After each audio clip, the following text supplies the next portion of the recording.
The chamber is open and full of whispers, and it always begins with a question. What if the night that defined the wizarding world had gone differently? What if, on Halloween night in 1981, Voldemort's curse had not simply rebounded onto himself in the familiar way history recorded, but fractured, twisted, and rewritten fate itself? What if Lily Potter's protection had not shielded only her infant son, but had wrapped around all three of them, mother, father, and child, binding their lives together in a web of magic so old and so desperate that even the killing curse could not tear it apart? This is often imagined as the perfect timeline, the happy ending, the version of events where the boy who lived did not grow up alone. No cupboard under the stairs, no years of neglect, no unanswered questions about dead parents whose faces he knew only from photographs. Instead, a home filled with warmth, parents who could explain the scar, parents who could prepare him for the destiny that Mark represented. But perfect timelines do not exist. Every change sends ripples outward, bending consequences in directions no one can fully predict. And raising the child who defeated the most powerful dark wizard in a century is not something any parenting book could prepare someone for. Because the truth everyone forgets is this: the prophecy does not vanish just because James and Lily survive. Voldemort is not truly gone. His body is destroyed, but his soul endures. And when he returns, as he always will, the child who marked his downfall will still be the only one capable of ending him. The difference is that this time, Harry Potter will not face that destiny alone. He will grow up with parents who understand war. Parents who know what Voldemort is capable of. Parents who love him fiercely and who are absolutely terrified of losing him. And that fear will shape everything. Hash, hash, hash. Hastager's Halloween Night, 1981. Godric's Hollow, the house at Godric's Hollow, exploded with green light. Inside the nursery, Lily Potter had already made her choice. She did not simply step between Voldemort and her son. She did not rely solely on sacrifice, though she would have died without hesitation.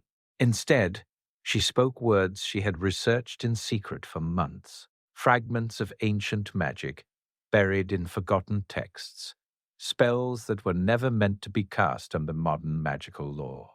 This was not a shield, it was a binding, a lattice of protection designed to tie her life force to Harry's, to wrap around them both and anchor his survival to hers. The magic was complex, unstable, and dangerous, but Lily had been out of time and out of options.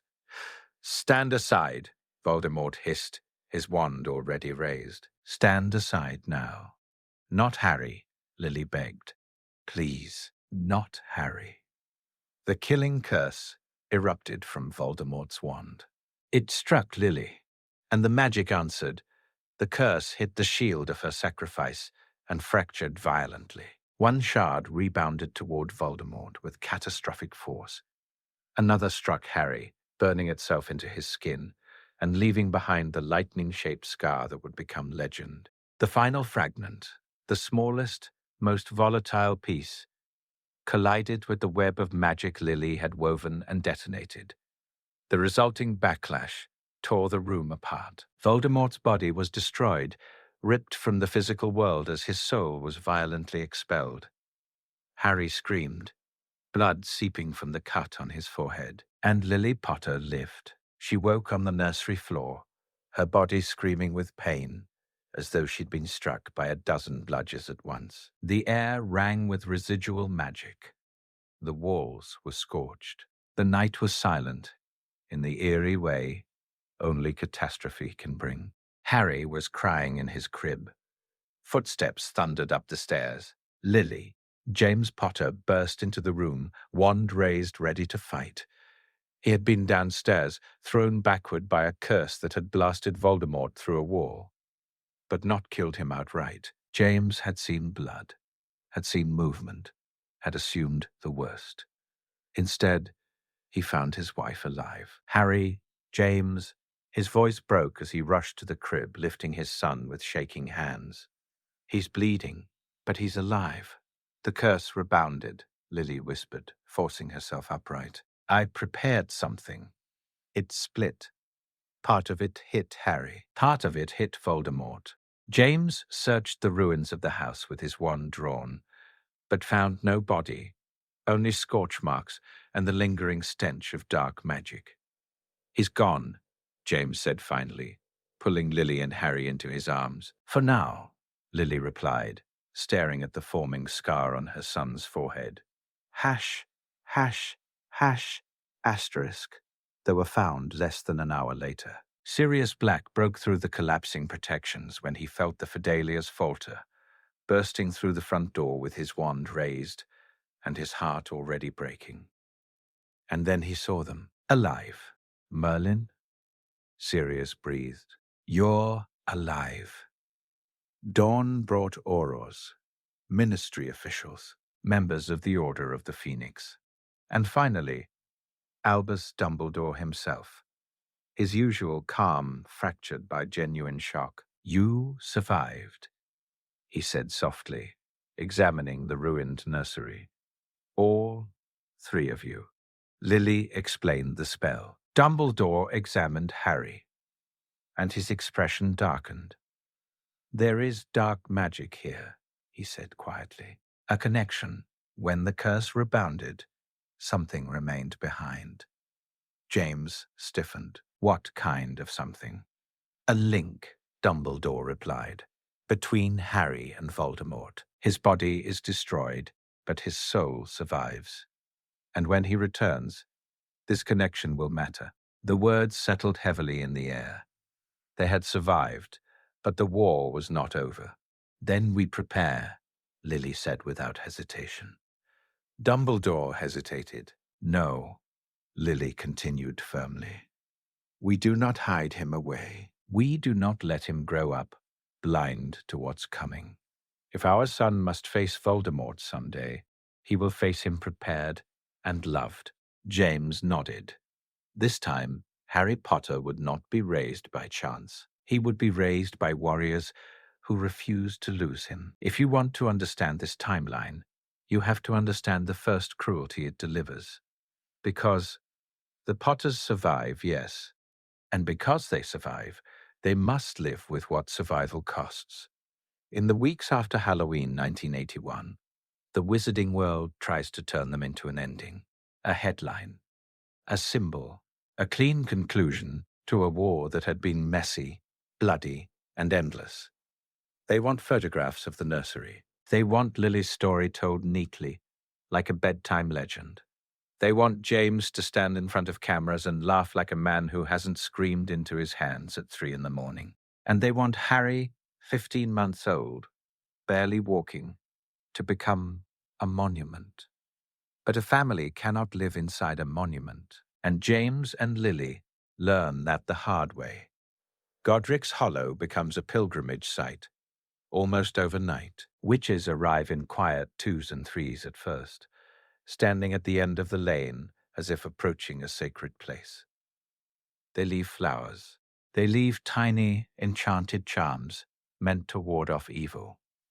They leave letters addressed to Harry Potter, written in trembling handwriting, thanking him for ending a war he didn't even understand.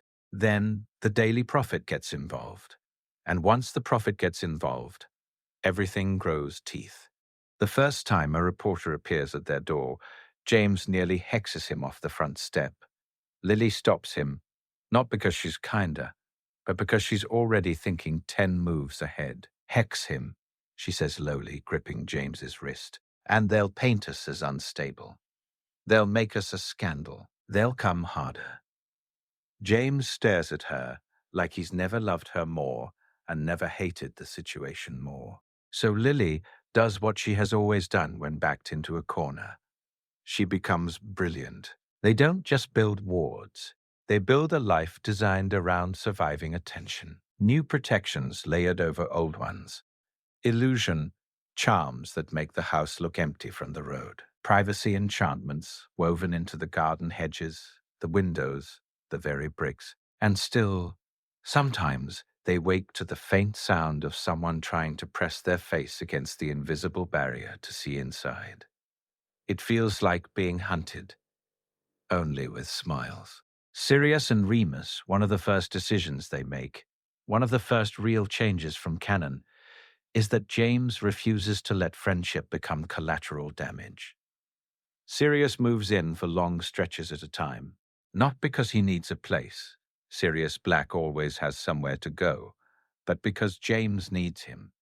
Because James is alive, and that means he remembers the war in full color, not softened by death. He remembers the night Sirius came home covered in grime and blood. He remembers Remus arriving quiet and exhausted, eyes too old for his face.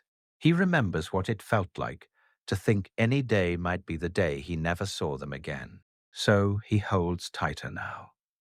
And Lily, who has a fierce way of loving people like a promise, does something even more radical. She makes space for Remus. There are no hesitant half-invitations, no careful distance, no pretending the werewolf part is too inconvenient to deal with. She simply sets extra plates on the table and says, "You're family. You've always been family. Sit down." Remus Lupin, who has spent years learning how to be grateful for scraps, sits down like he's afraid it's an illusion that will vanish if he breathes too hard. And when the full moon comes, they do not send him away alone. They prepare. They chain the transformed wolf safely. Yes, but they also sit nearby. They keep the place quiet. They keep it controlled. They make sure that when morning returns, Remus wakes in a room where someone has already laid out clean clothes, water, and food. It isn't pity. It's loyalty. In this timeline, Remus doesn't become a lonely ghost of a man living on the edge of society. He becomes Uncle Mooney, long before Harry can speak the words. Hash, hash, hash, asterisk Peter Pettigrew. The other change comes quickly, and it comes like a snapped wire. Because James and Lily are alive to speak, alive to say plainly to Dumbledore and the Order and the Ministry, we switched the secret keeper. Sirius was never the secret keeper. Peter was. At first, people resist it, because Peter Pettigrew doesn't look like a villain. He looks like the kind of man history forgets to mention. Small, soft, nervous, a follower hiding behind bigger friends. But Lily's eyes are sharp, and James's rage is focused, and Sirius's grief has nowhere to go except into truth. They hunt him, not with reckless violence, but with strategy. Because James and Lily have already learned the central lesson of survival. Asterisk, heroics get you killed. Planning keeps you alive. They set traps. They use informants. They watch safe houses Peter might crawl toward. And when he finally tries to vanish into the cracks of Britain, they corner him. Peter does what he always does when cornered. He begs. He cries. He insists he did it because Voldemort would have killed him, because he was afraid, because he had no choice. Lily looks at him like he's something she found under her shoe. "You always have a choice," she says quietly. "You just didn't like yours." The Ministry wants him to disappear into a quiet cell. James doesn't let them. He insists the truth be public. He insists people see betrayal for what it is, not dressed up in excuses. Sirius, shaking with fury, wants blood. Remus wants justice. Lily wants something colder than either. She wants the world to stop pretending evil always looks dramatic, because sometimes it looks like a man who shrugs and says he's sorry. Peter Pettigrew is imprisoned, his name burned out of their lives like rot cut from a wound, and Harry will grow up never hearing him called Uncle Peter. In this timeline, that alone changes the shape of Harry's childhood. Because his parents' trust does not shatter. It hardens. Hash, hash, hash, asterisk, the fame begins. By the time Harry turns 2, the wizarding world is already printing his face. At first, it's small. a photograph tucked into the corner of a Daily Prophet spread, captioned with something ridiculous like asterisk, boy who lived spotted at Flourish and Blots. Then it becomes products. A collectible commemorative plate with his baby photo. A novelty toy broom called the Potter. A line of children's robes in heroic Gryffindor crimson, even though he hasn't even reached Hogwarts yet. And then come the chocolate frog cards. James discovers them by accident. He buys a handful for Sirius, who claims he's too mature to buy his own, and one of the cards flips open to reveal a moving image of a toddler version of his son. Harry Potter smiles, waves. The caption beneath the image shines proudly, asterisk the youngest wizard to survive the killing curse. James stares at it for a long moment. Then he says very softly, they turned him into a souvenir. Sirius, unusually quiet, watches James's knuckles whiten around the card. Lily, when she hears, doesn't cry. She laughs once, sharp and bitter, and then she begins writing letters. Not polite ones. Not gentle ones. Letters that make the Daily Prophet editor sweat. Letters that remind the wizarding world that a child is not public property. They print some of her words anyway, because scandal sells and Lily Potter is a war hero. Her name has weight. People listen, but listening doesn't mean stopping. So Lily adapts. She doesn't try to erase Harry's fame. She knows she can't. Instead, she teaches him how to live inside it, without letting it swallow him whole. Hash, hash, hash, asterisks.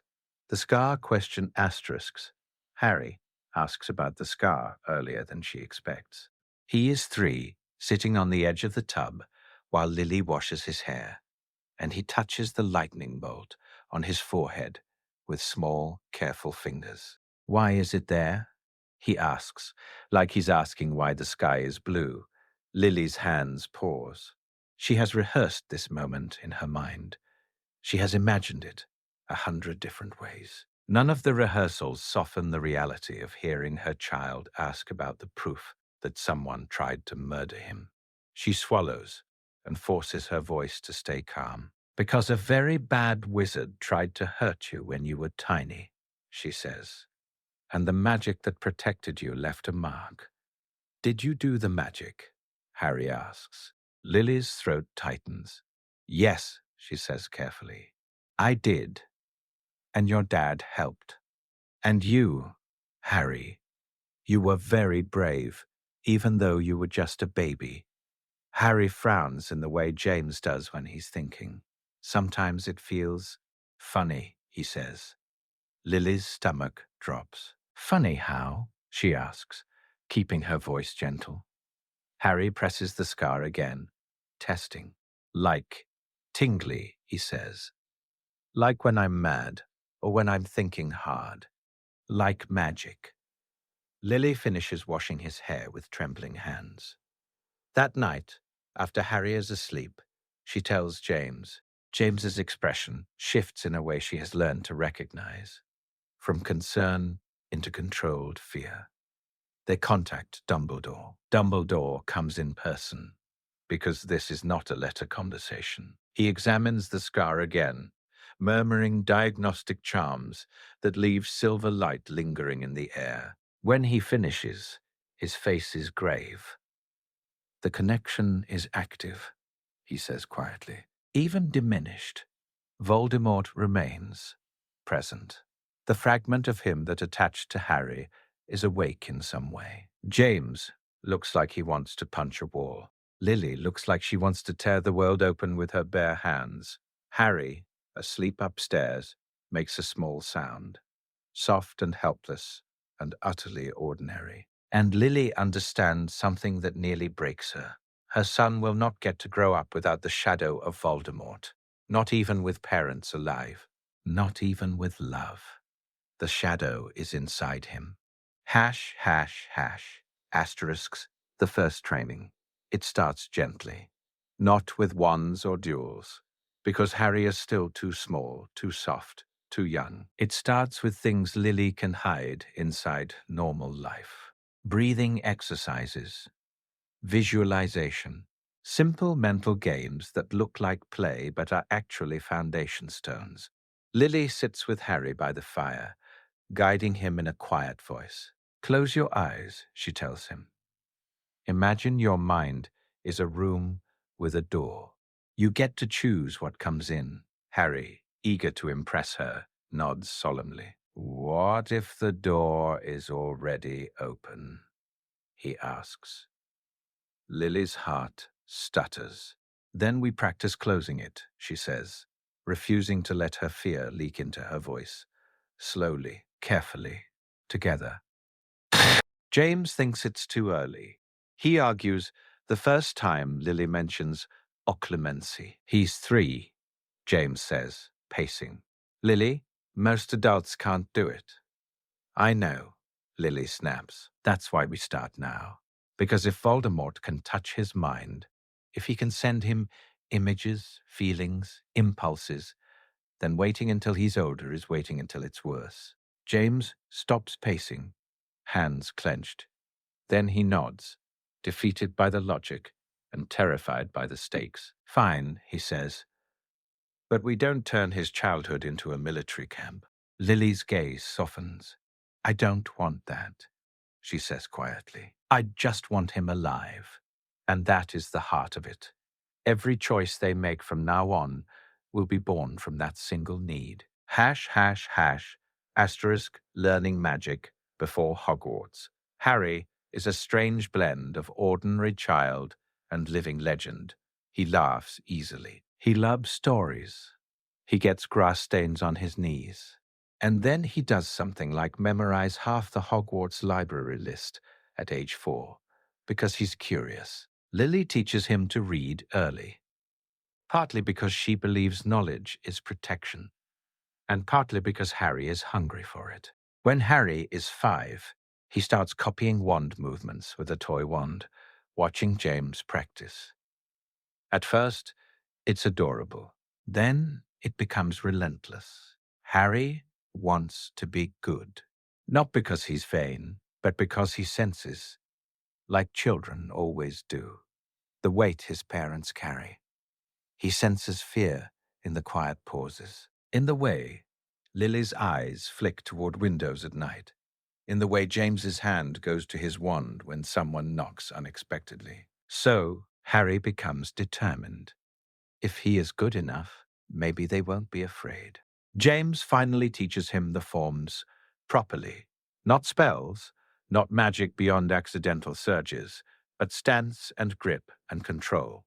Again, James says patiently, guiding Harry's small hand. You don't swing your arm like you're throwing a ball. You move with intention. You aim. Harry's brow furrows in concentration. Like Quidditch, he says. James smiles despite everything. Exactly like Quidditch. And then, because James cannot help himself, he puts Harry on a child-sized broom at 6. Lily hates it. She watches with her heart in her throat as Harry rises shakily into the air, hair whipping, laughter bright. Then something in Harry shifts. He stabilizes. He leans forward, and suddenly he's flying as if the broom has always been part of him. Sirius whoops like a madman. That's it, Sirius shouts. That's James's kid. Lily, pale, grips the garden fence. He's going to kill me, she mutters. James lands Harry gently, pride shining in his eyes. Harry beams up at him, cheeks flushed. I'm good, he says breathlessly. James crouches and ruffles his hair. You're brilliant, he corrects. And Lily watches their faces and feels love twist painfully with dread. Because flying is wonderful.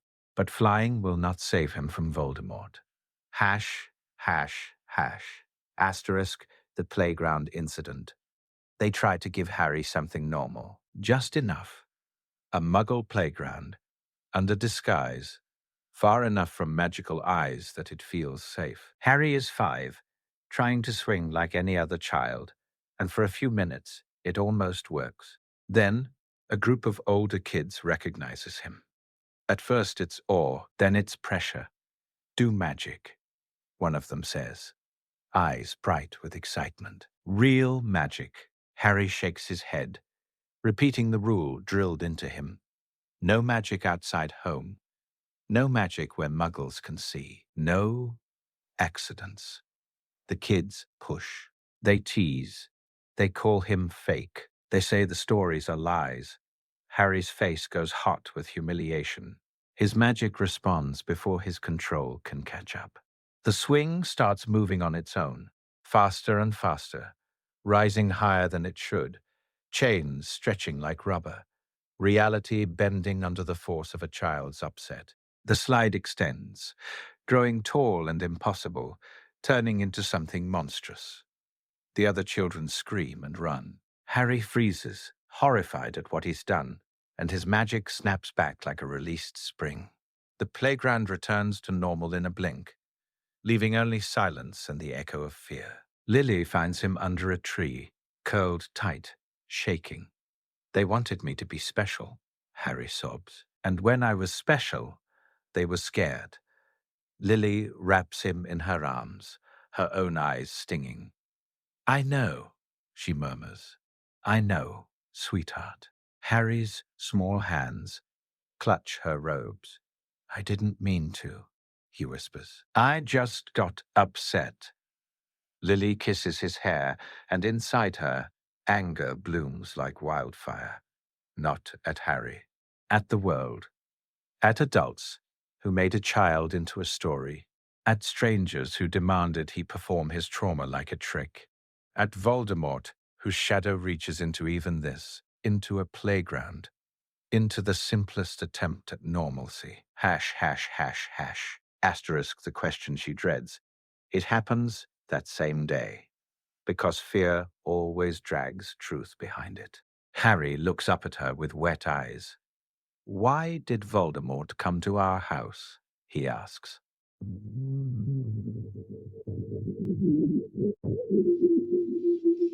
Why did he try to hurt us? Lily's arms tighten around him. This is the moment she has feared more than reporters, more than threats, more than letters, because this question cannot be answered lightly. And she has promised herself no lies about the important things. She takes a breath. Because he was afraid, she says carefully. Harry frowns. Afraid of me. Afraid of what you might become, Lily says. There was a prediction, a prophecy, that said a child born when you were born could someday stop him. Harry's eyes widen. So he tried to stop it. He whispers. Yes, Lily says. And he failed. Harry is quiet for a long moment, processing in the way children do. Straight to the core. No softening. Am I going to have to fight him again? He asks. Lily feels the urge to lie surge up inside her like a scream. To say no. To promise him safety. To rip destiny away from him with her bare hands. But she promised. So she speaks the truth. Probably, she says softly. Someday, when you're older, when you're trained. Harry swallows, face pale. Will you and Dad help me? Lily's answer is immediate, fierce, absolute, always. And because of that word, because of that promise, this timeline is not kinder than canon. It is simply different. Canon Harry has loneliness. This Harry has love. But love comes with something loneliness doesn't. The terror of losing what you have. Hash, hash, hash, asterisk James's lesson. Knowledge is protection. James begins shaping Harry's thinking early. Not through fear, but through habit. He makes danger awareness into games. Where are the exits? He asks casually when they enter a shop. Harry points proudly. What do you do if someone grabs your wrist? Sirius asks, turning it into a joke until Harry answers correctly. Remus teaches him the difference between paranoia and preparedness. Being careful isn't the same as being afraid. Remus tells him gently. Careful means you see clearly. Harry learns to read adults the way other children learn to read books. He notices wand hands. He notices nervous glances. He notices when conversation shifts abruptly into silence when he enters a room. And sometimes Lily watches him and feels something close to grief. Because even with parents alive, Harry is growing up too fast. Hash, hash, hash, asterisk, Neville, and small bright things. One of the best choices they make is Neville Longbottom. Not because Neville is famous, but because Neville understands something no one else his age does. Fear, expectation, the weight of being near prophecy, even if you don't fully know it. The two boys meet at an order gathering and circle each other warily like young animals. Then Neville, earnest and awkward, offers Harry half his biscuit. Harry takes it without thinking. And that is how friendship begins. It's simple, quiet, real. Harry learns that not every connection is built around him being special. Sometimes it's built around shared laughter, around trying to fly a broom without crashing, around sitting in the grass while adults talk too seriously inside. Sometimes it's just two boys being boys. Lily clings to those moments like oxygen. Hash, hash, hash, Asterix /7 years old. By 7, Harry can identify common curses by description. He can explain why certain wards work and others fail. He can fly better than most kids twice his age. He can also still laugh so hard he snorts when Sirius tells him a ridiculous story about James's hair catching fire during a prank. He is a contradiction, a child and a weapon, a son and a prophecy. And the Potters keep walking the line between preparation and theft. One night, Lily finds Harry staring at old photographs, images of the destroyed nursery, of the dark mark above the house, of baby Harry with fresh blood on his forehead. He looks up when she enters. "Mom," he says quietly, "do you ever wish it never happened?" Lily sits beside him. She chooses her words carefully. "I wish Voldemort had never existed," she says. "I wish he hadn't hurt anyone. I wish he hadn't made people live in fear." Harry's fingers trace the edge of the photo. "But I can't wish you away," Lily says, voice soft. "And that night, Harry, it shaped you. It made you brave in ways you shouldn't have had to be." Harry swallows. "I'm going to have to kill him someday," he says. It isn't a question. It's a child stating a fact he has accepted too early. Lily's eyes burn. "Yes," she whispers. "Someday. But not now." Harry turns to her, eyes shining. "What if I'm not good enough?" Lily pulls him into her arms with a force that borders on desperate. "You will be," she says fiercely, "because you are loved. And because you are not facing this alone." Harry clings to her, and Lily holds him, praying that love will be enough to keep him whole. Because she is beginning to understand something terrifying. You can train a child to survive, but you can also train a child to carry fear like it's part of their bones. And Lily Potter will not let that happen if she can help it. Not if she has any magic left in her at all. There is a specific kind of fear that only arrives once your child becomes old enough to understand the danger. When Harry is very small, James and Lily can still pretend, sometimes, that it's all manageable, that they can keep him inside the circle of their arms and their wards and their love, and that the world outside can scream all at once against the glass. But somewhere around 8 years old, something changes. Harry stops asking questions like a toddler. He starts asking questions like someone who has accepted that answers matter, because survival depends on them. And the wizarding world, restless and hungry and foolish, begins to treat him less like a miracle and more like a prophecy waiting to detonate. Fame had always followed them. Now it starts to sharpen.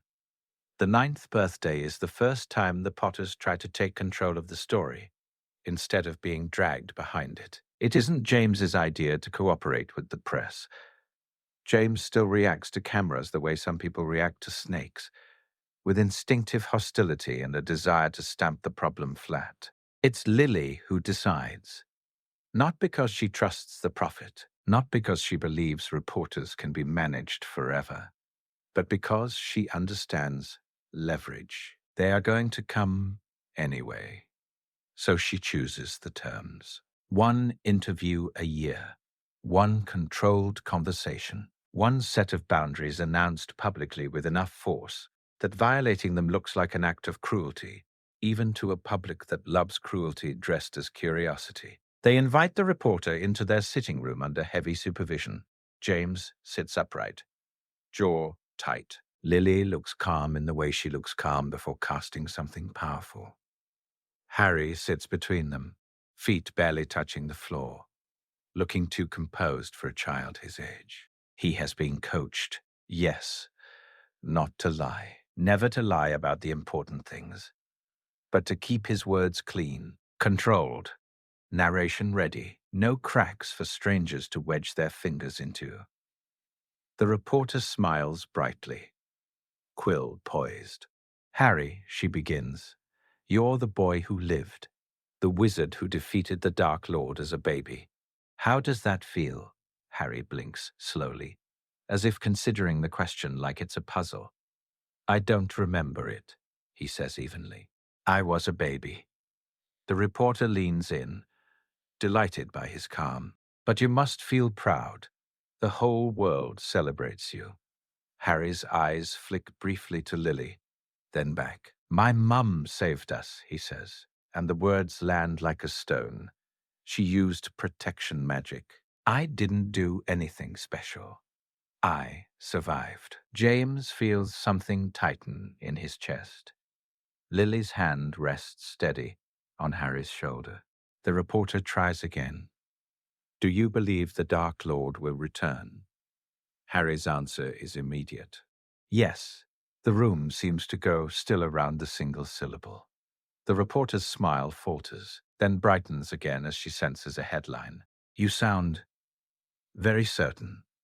Harry's voice remains calm, but there's a strange weight in it, a maturity that makes the adult in the room suddenly aware of how carefully this child has been shaped. My parents explained that his body was destroyed, Harry says, but not his soul. He'll try to come back, and when he does, I'll help stop him. Lily watches the reporter's quill fly, hungry. James watches the way the woman's eyes gleam, and his hand twitches toward his wand. The interview ends. They escort her out, and by the next morning, Harry's face is on the front page again. Boy who lived predicts Dark Lord's return. A photograph beneath it.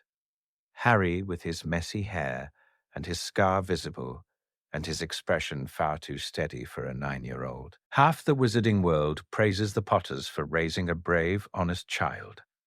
The other half accuses them of corrupting him with fear. Letters arrive. Some are supportive. Some are vile. One howler is addressed directly to Harry. James intercepts it, burns it, and only later does Lily find out that the letter contained 3 short lines written in screaming ink. You should have died. You should have died with him. You don't deserve to live. Lily stands very still as James tells her. Then she quietly locks every window in the house. Then she begins adding more wards. Not because they didn't already have enough, because the moment someone tries to harm your child with words, you have to assume the next attempt will use hands. Hash, hash, hash. The first real threat. When Harry is 10, the first death threat arrives that isn't just angry ink on paper. It comes as a carefully written plan. A letter that describes a place and a time, describes Harry alone at a local library, describes the route his parents take when they think no one is watching, describes the exact moment someone intends to take him. It is not emotional, it is clinical, and that makes it worse. James reads it once, then again. Then he goes very quiet, in a way that frightens Lily more than shouting ever could. They alert the auras. They increase protections. They stop letting Harry go anywhere without a shadow. It becomes a routine, the way fear often becomes routine, normalized, baked into daily life like weather. Harry takes it more calmly than Lily wants him to. Not because he isn't scared, but because this is what he has been trained to do. Absorb threats like information. Someone wants to kidnap me, he says, voice steady, as if stating the obvious. Lily pulls him close. Yes, she says softly. And they won't. Harry's gaze lifts. What if they do? He asks. And it isn't melodrama. It's analysis. James sits down with him that evening and has the conversation he has been dreading for years. Harry, he says quietly, we need to talk about Hogwarts. Harry looks up from his book. He's reading something absurdly advanced for his age. Transfiguration theory that most students won't see until third year. Hogwarts is next year, Harry says. I know. Yes, James replies. And that means for the first time in your life, we won't be there. Harry's fingers tighten slightly on the page.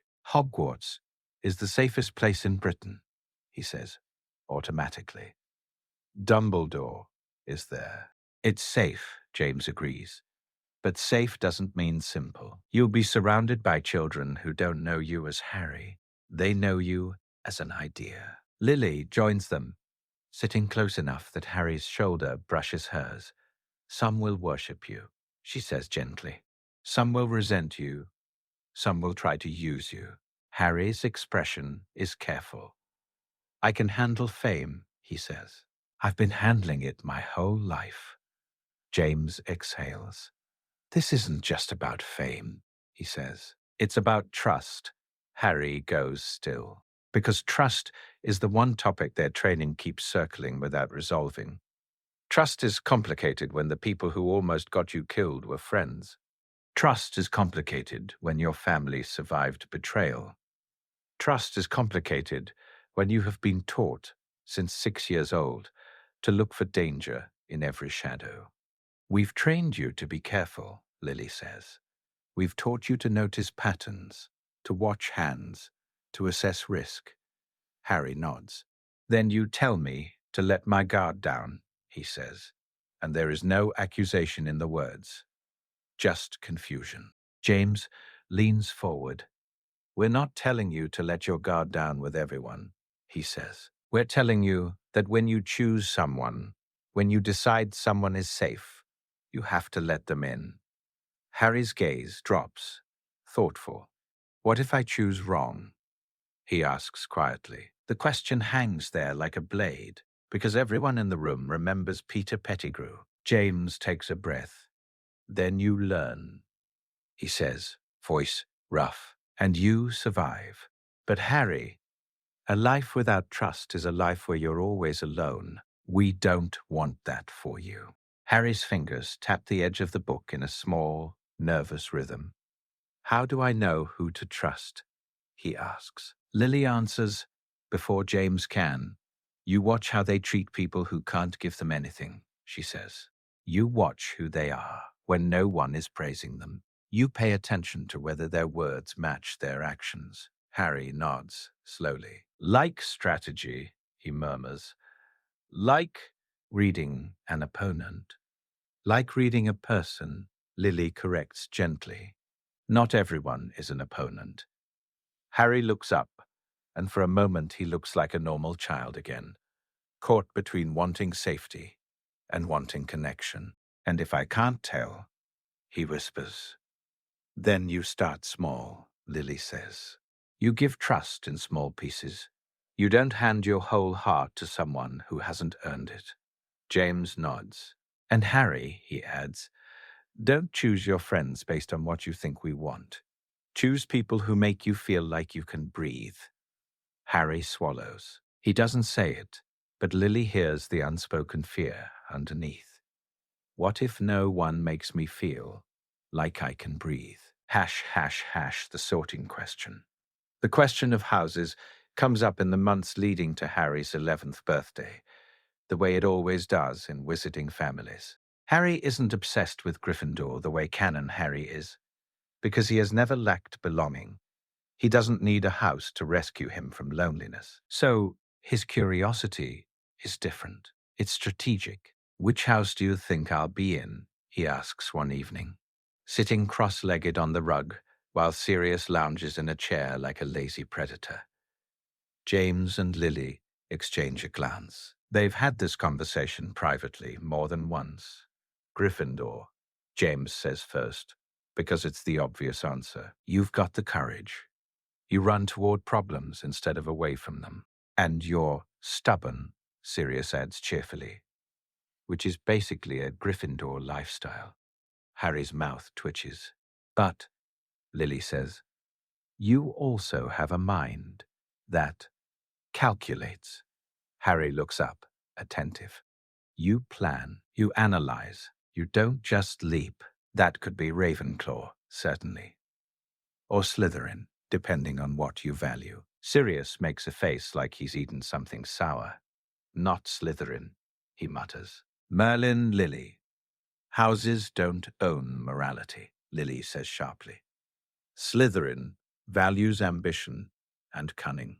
Those can be used for good. Harry watches them, absorbing the tension. If I ask the hat for a house, will it listen? He asks. James nods slowly. I've heard it considers preference, he says. But Harry, don't choose based on our history. Choose based on where you'll grow. Harry sits with that for days afterward, because where you'll grow is a complicated question when you have been forced to grow since infancy. Hash, hash, hash. The letter, the Hogwarts letter, arrives on July 31st, 1991. Even though they have been expecting it for years, the moment it actually lands on the breakfast table feels unreal. The owl, an official school owl, crisp and formal, drops the envelope neatly, as if delivering a simple message rather than a doorway to destiny. Harry stares at it. James laughs, sudden and bright, and almost disbelieving.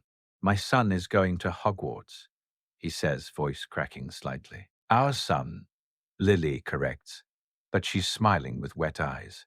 Sirius claps Harry on the shoulder hard enough to jolt him. About time, Sirius declares. Hogwarts finally gets the privilege of being terrorized by a Potter who actually lives. Remus smiles softly, quieter. Harry's fingers trace the thick parchment. He looks up at his parents, and his voice is small for the first time in days. Is this where it starts? He asks. James's expression softens. It started the night Voldemort came to our home, he says gently. But Hogwarts is where you get to be more than the story. Lily leans down and kisses Harry's hair. And where you get to make your own, she adds. Hash, hash, hash, Diagon Alley. They go to Diagon Alley early, hoping to avoid crowds. It doesn't work. Harry's fame has a gravitational pull. The moment he steps out of the leaky cauldron, whispers flare up like sparks in dry grass. Heads turn, eyes widen. Hands reach for pockets where cameras might be hidden. Some people smile like they've seen a saint. Some stare like they've seen a weapon. A witch near the apothecary begins crying openly when she sees Harry. Thank you, she sobs, clutching his hand as if he can't pull away. Thank you for ending it. My brother died. My sister. Harry stands frozen, not knowing what to do with grief that isn't his, but is being placed into his palms. Lily gently disentangles him, guiding him onward with a practiced calm. We're in a hurry, she says softly, voice firm enough to be a wall.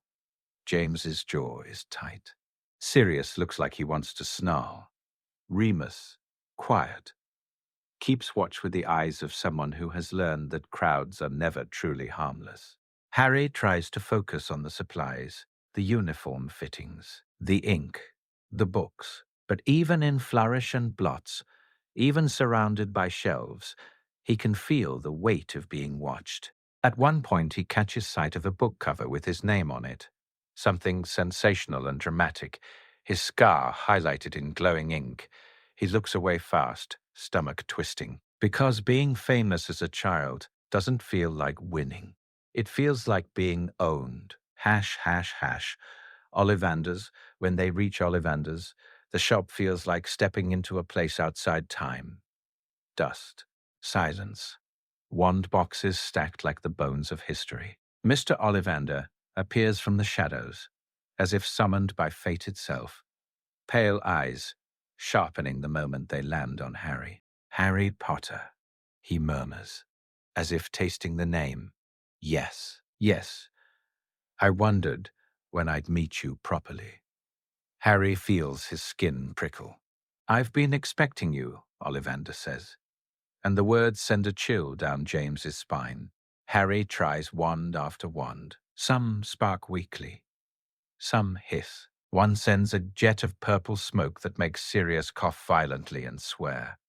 Ollivander watches with unnerving patience. Then, finally, Harry lifts one wand, and warmth floods his arm like a current finding its path. Red and gold sparks burst from the tip, bright enough to light the shop like sunrise. Harry's breath catches. The wand feels right. Ollivander's expression shifts. Curious, he whispers. James steps forward immediately. What? He demands. Ollivander lifts his gaze. The phoenix, whose feather lives in this wand, he says softly, gave only one other feather. Harry's fingers tighten. James's mouth goes dry. Ollivander continues, voice calm, almost reverent. That feather belongs to the wand that chose Tom Riddle. A silence drops like a stone. Harry feels the words hit his chest like impact. Brother Wands.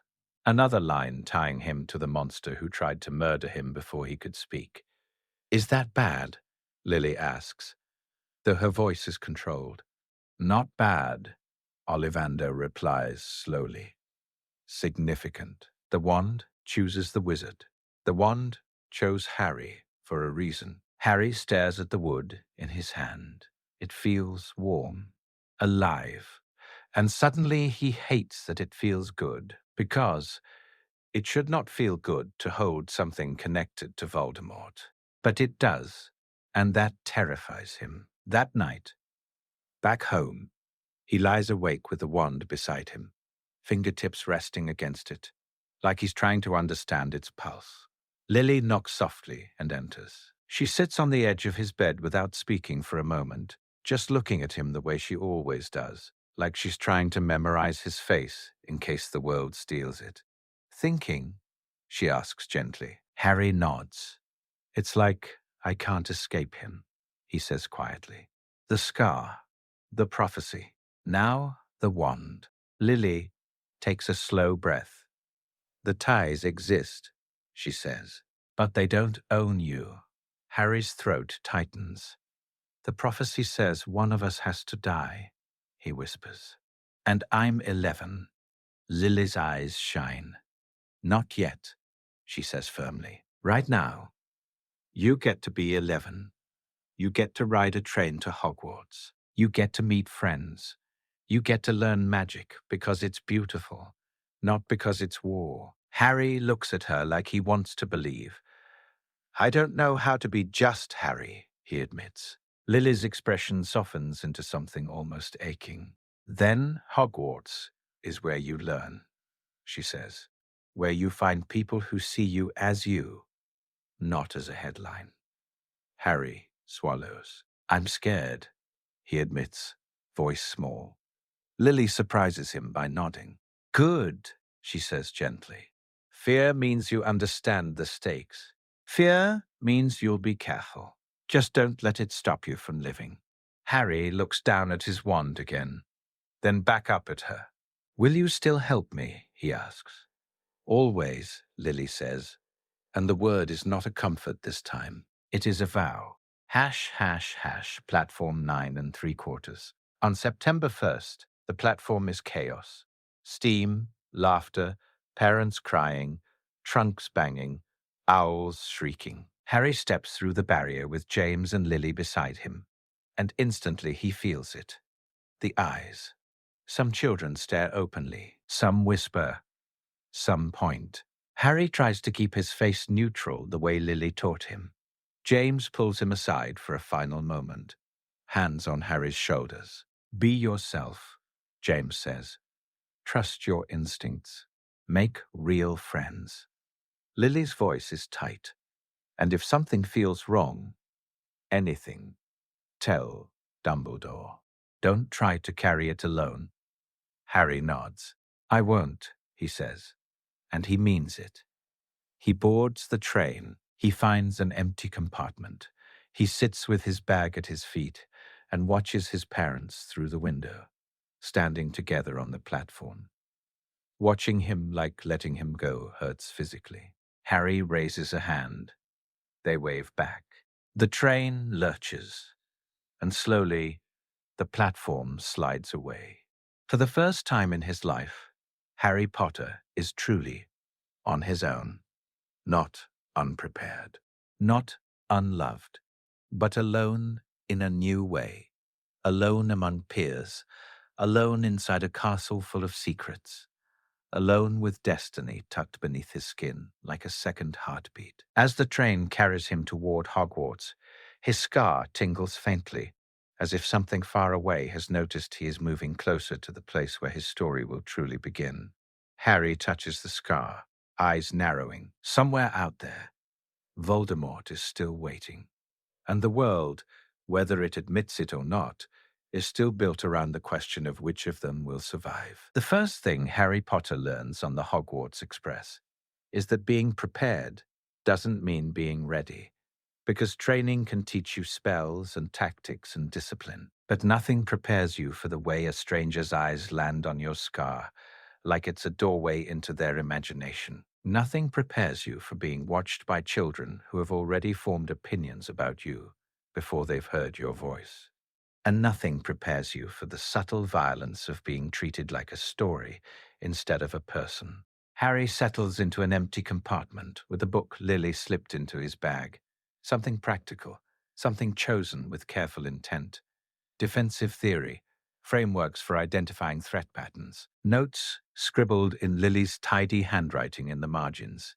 He reads the first 2 pages without absorbing a word, because the train hums beneath him like a living thing. And outside the window, the countryside blurs. And for the first time in his life, there is no perimeter he recognizes, no ward line he can name, no familiar circle of adults who already know the war. He's alone in a way he's never been. Not abandoned, not neglected, but unshielded. It's a strange sensation, like stepping out from under a roof into weather you can't predict. Hash, hash, hash. The compartment door slides open with a soft rattle, just as Harry begins to force himself into concentration. A boy stands there, hesitating, bright red hair, freckles, a hand gripping the strap of his trunk, as if he's afraid it might be stolen out from under him. Oh, do you mind? The boy asks. Everywhere else is full. Harry gestures to the seat opposite. Go ahead. The boy steps in, relieved, and sits down. He glances up, and his eyes lock instantly on Harry's forehead. There it is. That moment. The switch in someone's face when curiosity becomes recognition. Blimey. The boy breathes. You're Harry Potter. Harry doesn't sigh, but he feels the urge. Yes, he says, keeping his voice level. But I mostly just go by Harry. The boy's grin blooms into something bright and uncomplicated. Ron Weasley, he says, offering his hand like it's an old habit.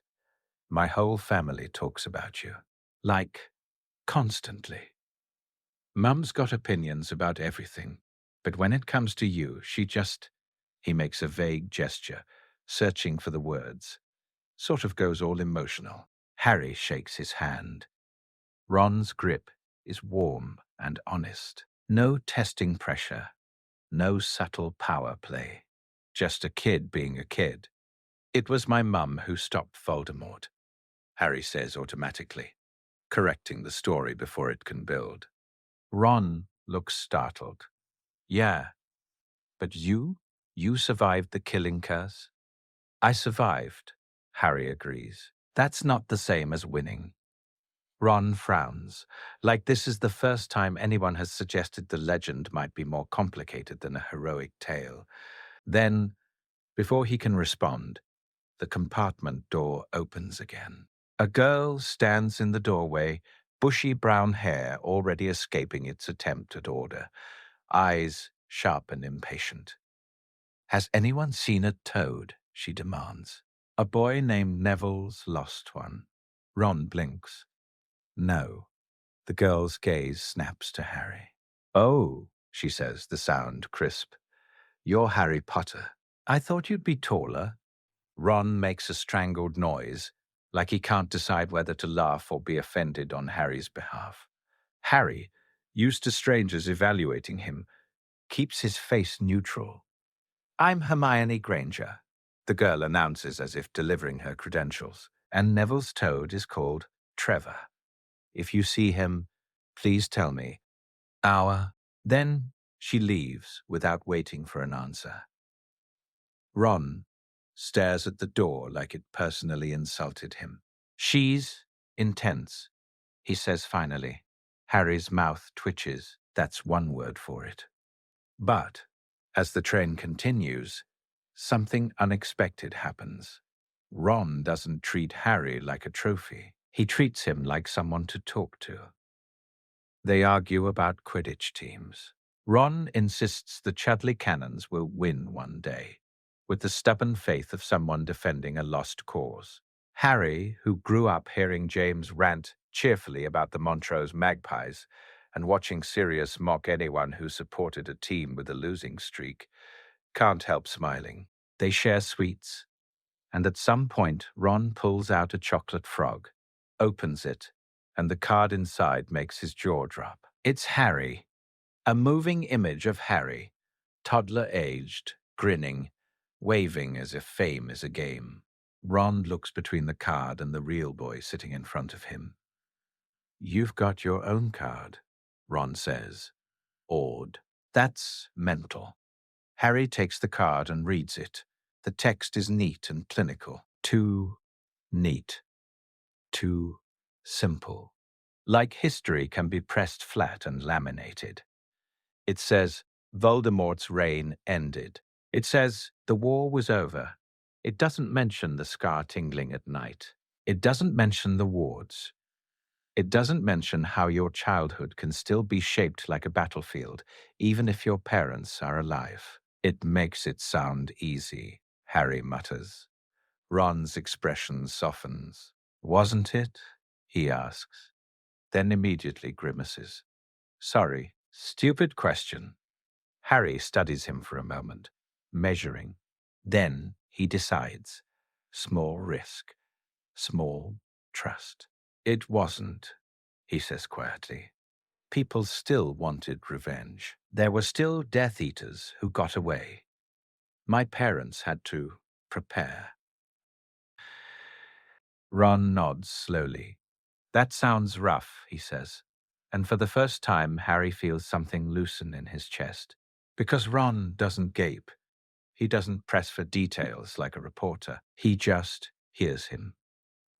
Hash, hash, hash, the great hall Hogwarts is exactly as Harry imagined, and somehow larger. The castle looms out of the night like an old promise made of stone. The boats glide across the black lake, rippling under starlight, and Harry can feel history in the air, like a presence watching. Inside, the great hall is candlelit and enormous and full of sound. A ceiling enchanted to mirror the sky. Thousands of floating flames. Tables crowded with students, whose faces turn all at once when the first years enter. And there it is again, the whispering. Harry feels it like wind against skin. That's him. That's Harry Potter. He survived the killing curse. I heard he can talk to snakes. I heard he killed you-know-who without a wand.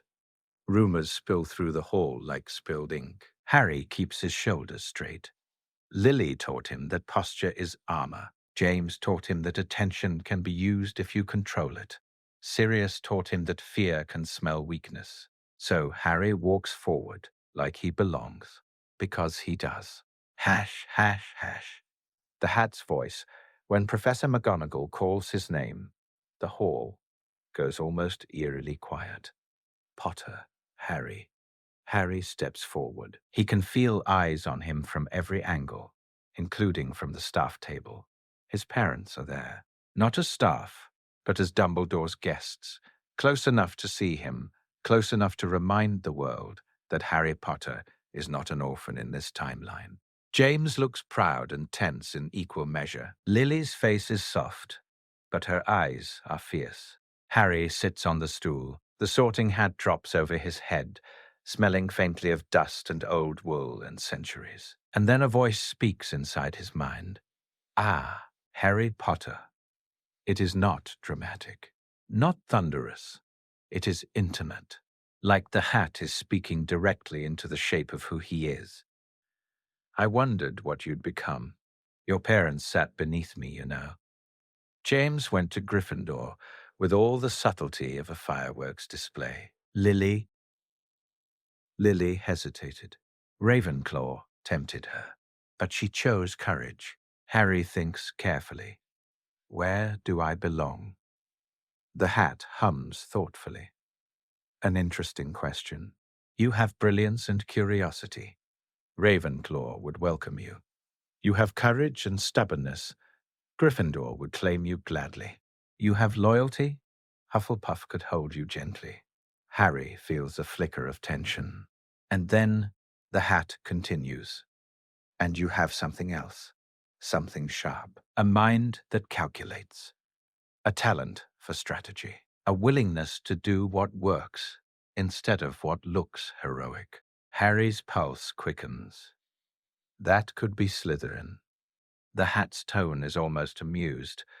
Harry thinks of his father and godfather, who flinch at the very name of that house. He thinks of Lily's insistence that houses don't own morality. He thinks of James telling him to choose where he will grow, not where he will be comfortable. I want to learn, Harry thinks. I want to understand everything. Knowledge is protection. If Voldemort returns, I need to be ready. The hat feels his intent and hums again. Ah, there it is. Not fear, not pride, purpose. Harry's mind steadies. Ravenclaw, he thinks firmly. Not because he wants safety, not because he wants his mother's approval, but because he knows himself. The hat pauses. Very well. And then it shouts, Ravenclaw. The Ravenclaw table erupts. Hands grab him. People cheer. A prefect shakes his hand enthusiastically. We got Harry Potter, someone hisses in delighted disbelief. Harry slides onto the bench, heart thudding, and looks up at the staff table. James looks startled for half a second. Then he grins, proud, a little stunned, like he's seeing his son make a choice that isn't just inherited. Lily's smile is bright and fierce. Harry breathes out. He chose his first real, independent decision inside the world that tried to own him. And it feels, surprisingly, like freedom. Hash, hash, hash. The advantage and the problem classes begin, and Harry quickly discovers the double edge of preparation. He is ahead. In Transfiguration, he turns his match into a needle on his second try. McGonagall's eyebrows rise, and she awards points with visible satisfaction. In Charms, Flitwick beams when Harry's levitation charm produces a smooth, controlled lift. Muscle memory from years of practicing with a toy wand makes the movement feel natural, like he's been waiting for the real tool his whole life. Even in potions, where Snape's presence sharpens the air like a blade, Harry does well, because Lily drilled him on precision and patience. But the advantage comes with a cost. People notice. Ravenclaws pride themselves on intelligence, but they do not always love being outshone. especially by a boy whose fame already threatens to eclipse everyone else. And in defense against the dark arts, the real problem presents itself. Professor Quirrell is wrong. Harry can feel it. Quirrell stutters, flinches, avoids eye contact, teaches from the textbook like it's scripture. His hands shake when he demonstrates basic spells. And sometimes Harry catches him staring at Harry's scar as if it's a wound he wants to press. Harry raises his hand in the first lesson. "Professor," he says politely, "the textbook claims the best defense against a boggart is the ridiculous charm. But wouldn't a Patronus be more effective against certain dark creatures?" Quirrell blinks rapidly, as if the question knocks him off script. "The P. Patronus charm is advanced," Quirrell says nervously, "not suitable for first years." Harry keeps his voice calm. "But if we're studying defense, shouldn't we at least understand the theory behind the most effective protections, even if we're not practicing them yet?" The classroom shifts. Students glance at Harry, at each other, suddenly aware that someone is challenging the curriculum itself. Hermione Granger's hand shoots up. "Mr. Potter is correct," she says briskly. The curriculum appears limited. The theoretical foundation is weak. Quirrell looks like he's about to melt. "The ministry sets the curriculum," he says quickly, defensive. Harry's mind flicks to the war, to ministry failures James and Lily have warned him about. "Then perhaps the ministry should update it," Harry says simply. After class, Hermione corners him like she's been waiting for this exact moment. "That was brilliant," she says, eyes bright. "I've read the textbook. It's outdated and inadequate." Harry nods. "My parents taught me defense theory," he says. "Not just spells, strategy, awareness." Hermione's expression softens slightly. "That must be useful," she admits, "having experienced teachers." Harry hears the carefulness in her voice, the awareness that his parents aren't just parents, they're war survivors. "It is," he says. "Sometimes it's also heavy." Hermione pauses. Then, to Harry's surprise, she nods, like she understands. "I know," she says quietly. "Not the war part, but the pressure part. People expect things from me too, because I'm always right, because I'm always prepared. It gets exhausting." Harry exhales, and just like that, a bridge forms between them. Not fame, not prophecy, understanding. Ron finds them later, listening with half-amused disbelief as they debate how defensive magic would evolve if the ministry stopped pretending war was a rare possibility. "You two are mental," Ron declares, but he's smiling. "It's the first week, and you're talking like you're already taking NEWTs. It's interesting," Harry says. Ron rolls his eyes. "I'm interested in surviving my first potions class without Snape turning me into a puddle." Harry laughs, and the sound feels strange and good. Friendship is beginning. Hash, hash, hash, Halloween and the troll that shouldn't exist.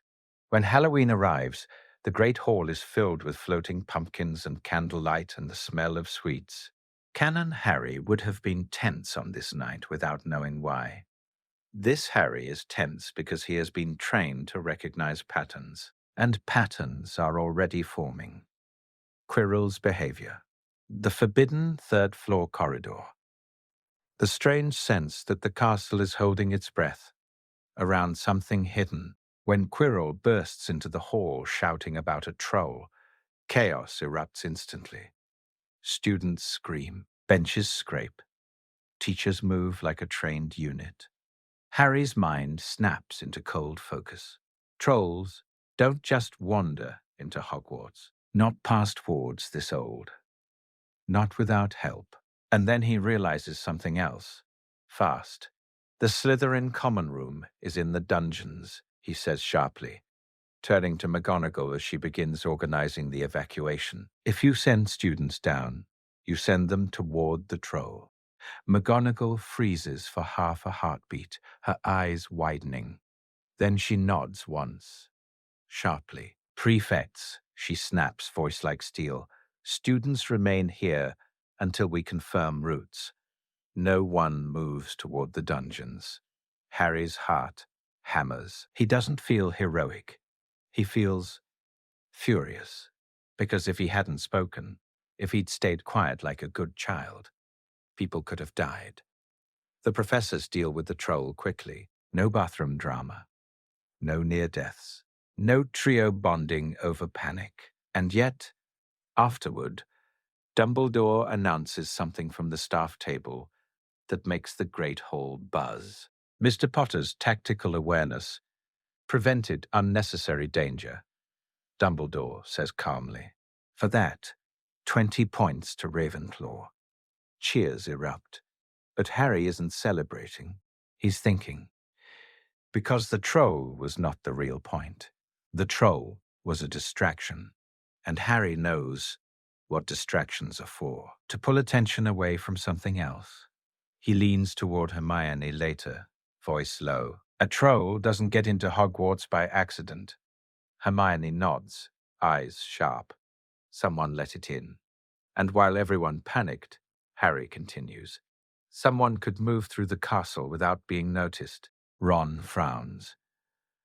Like sneaking somewhere forbidden, he says slowly. Harry's eyes flick toward the direction of the third-floor corridor. My dad asked Dumbledore once what was up there, Harry murmurs. Dumbledore said something important is being protected.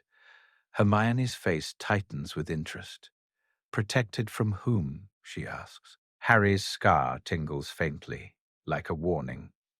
From Voldemort, he says quietly. Ron goes pale.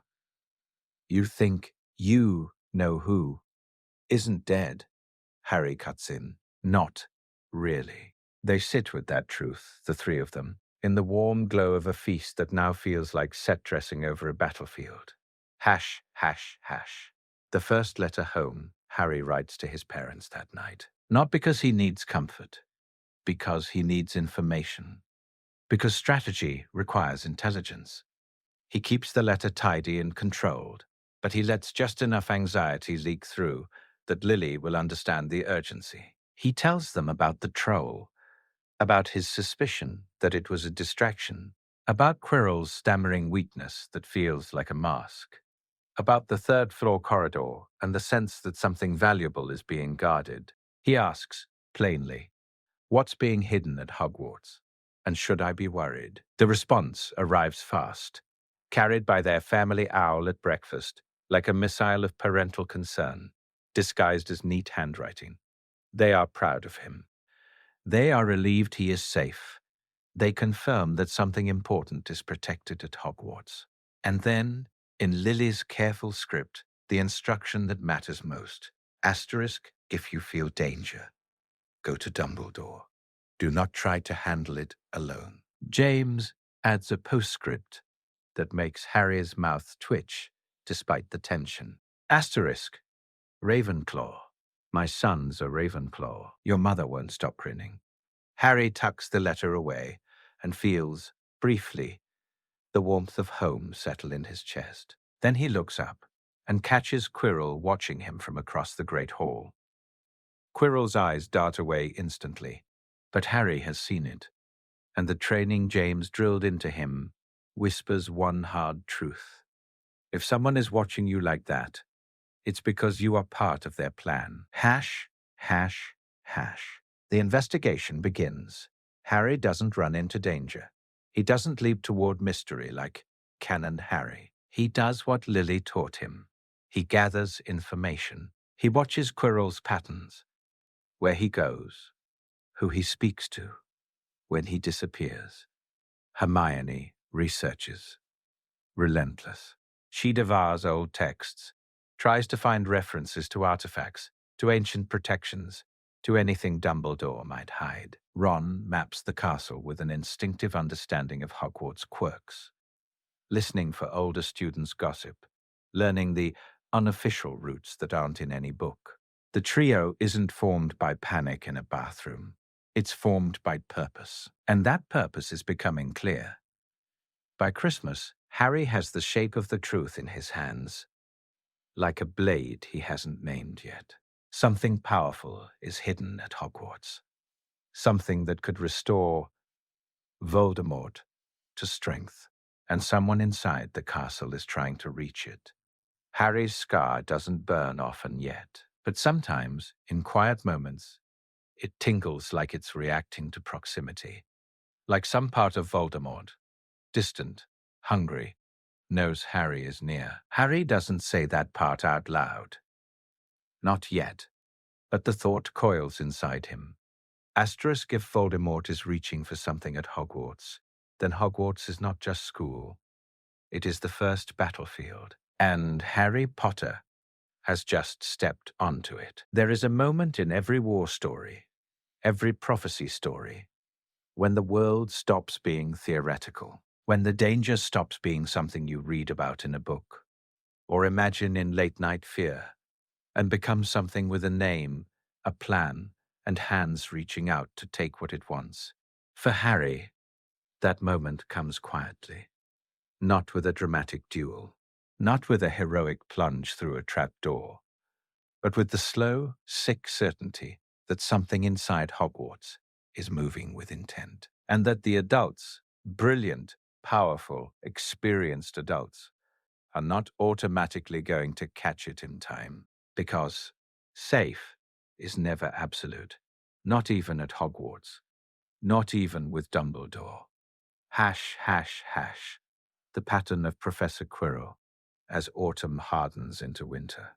Harry watches Quirrell the way James taught him to watch suspicious strangers in Diagon Alley, not for a single mistake, but for the pattern of small wrongness that adds up to something undeniable. Quirrell is always tense around Harry, not nervous like a shy teacher nervous around famous students, nervous like prey that has wandered too close to a predator's territory. He flinches when Harry's scar catches the light. He avoids being alone with him, and yet Harry catches him lingering near doorways, near corridors, near the edges of places where Harry happens to be. Once, Harry passes him on the staircase late at night returning from the library, something Ravenclaws are never punished for because it's expected.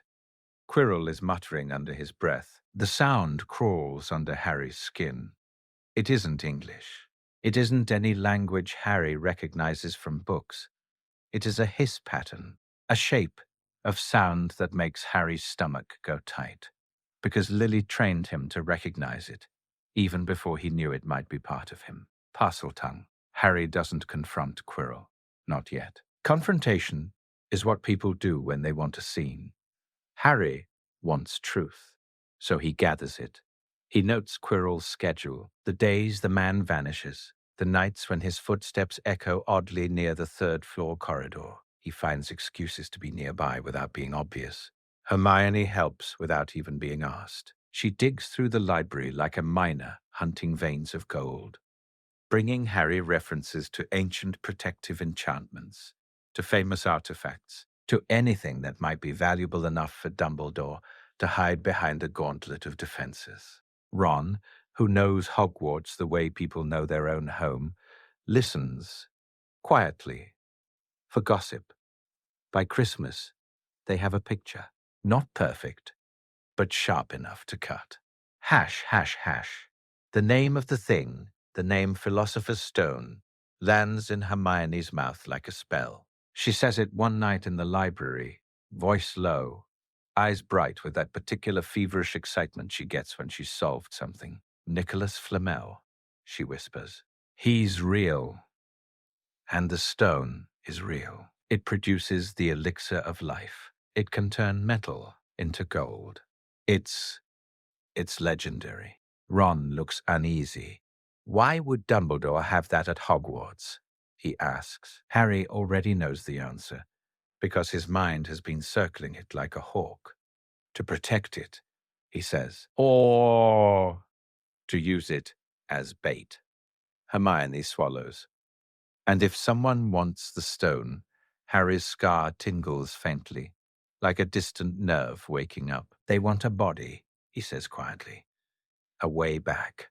Ron goes pale. I mean Voldemort, Harry says, because he refuses to tiptoe around the name like fear is a rule.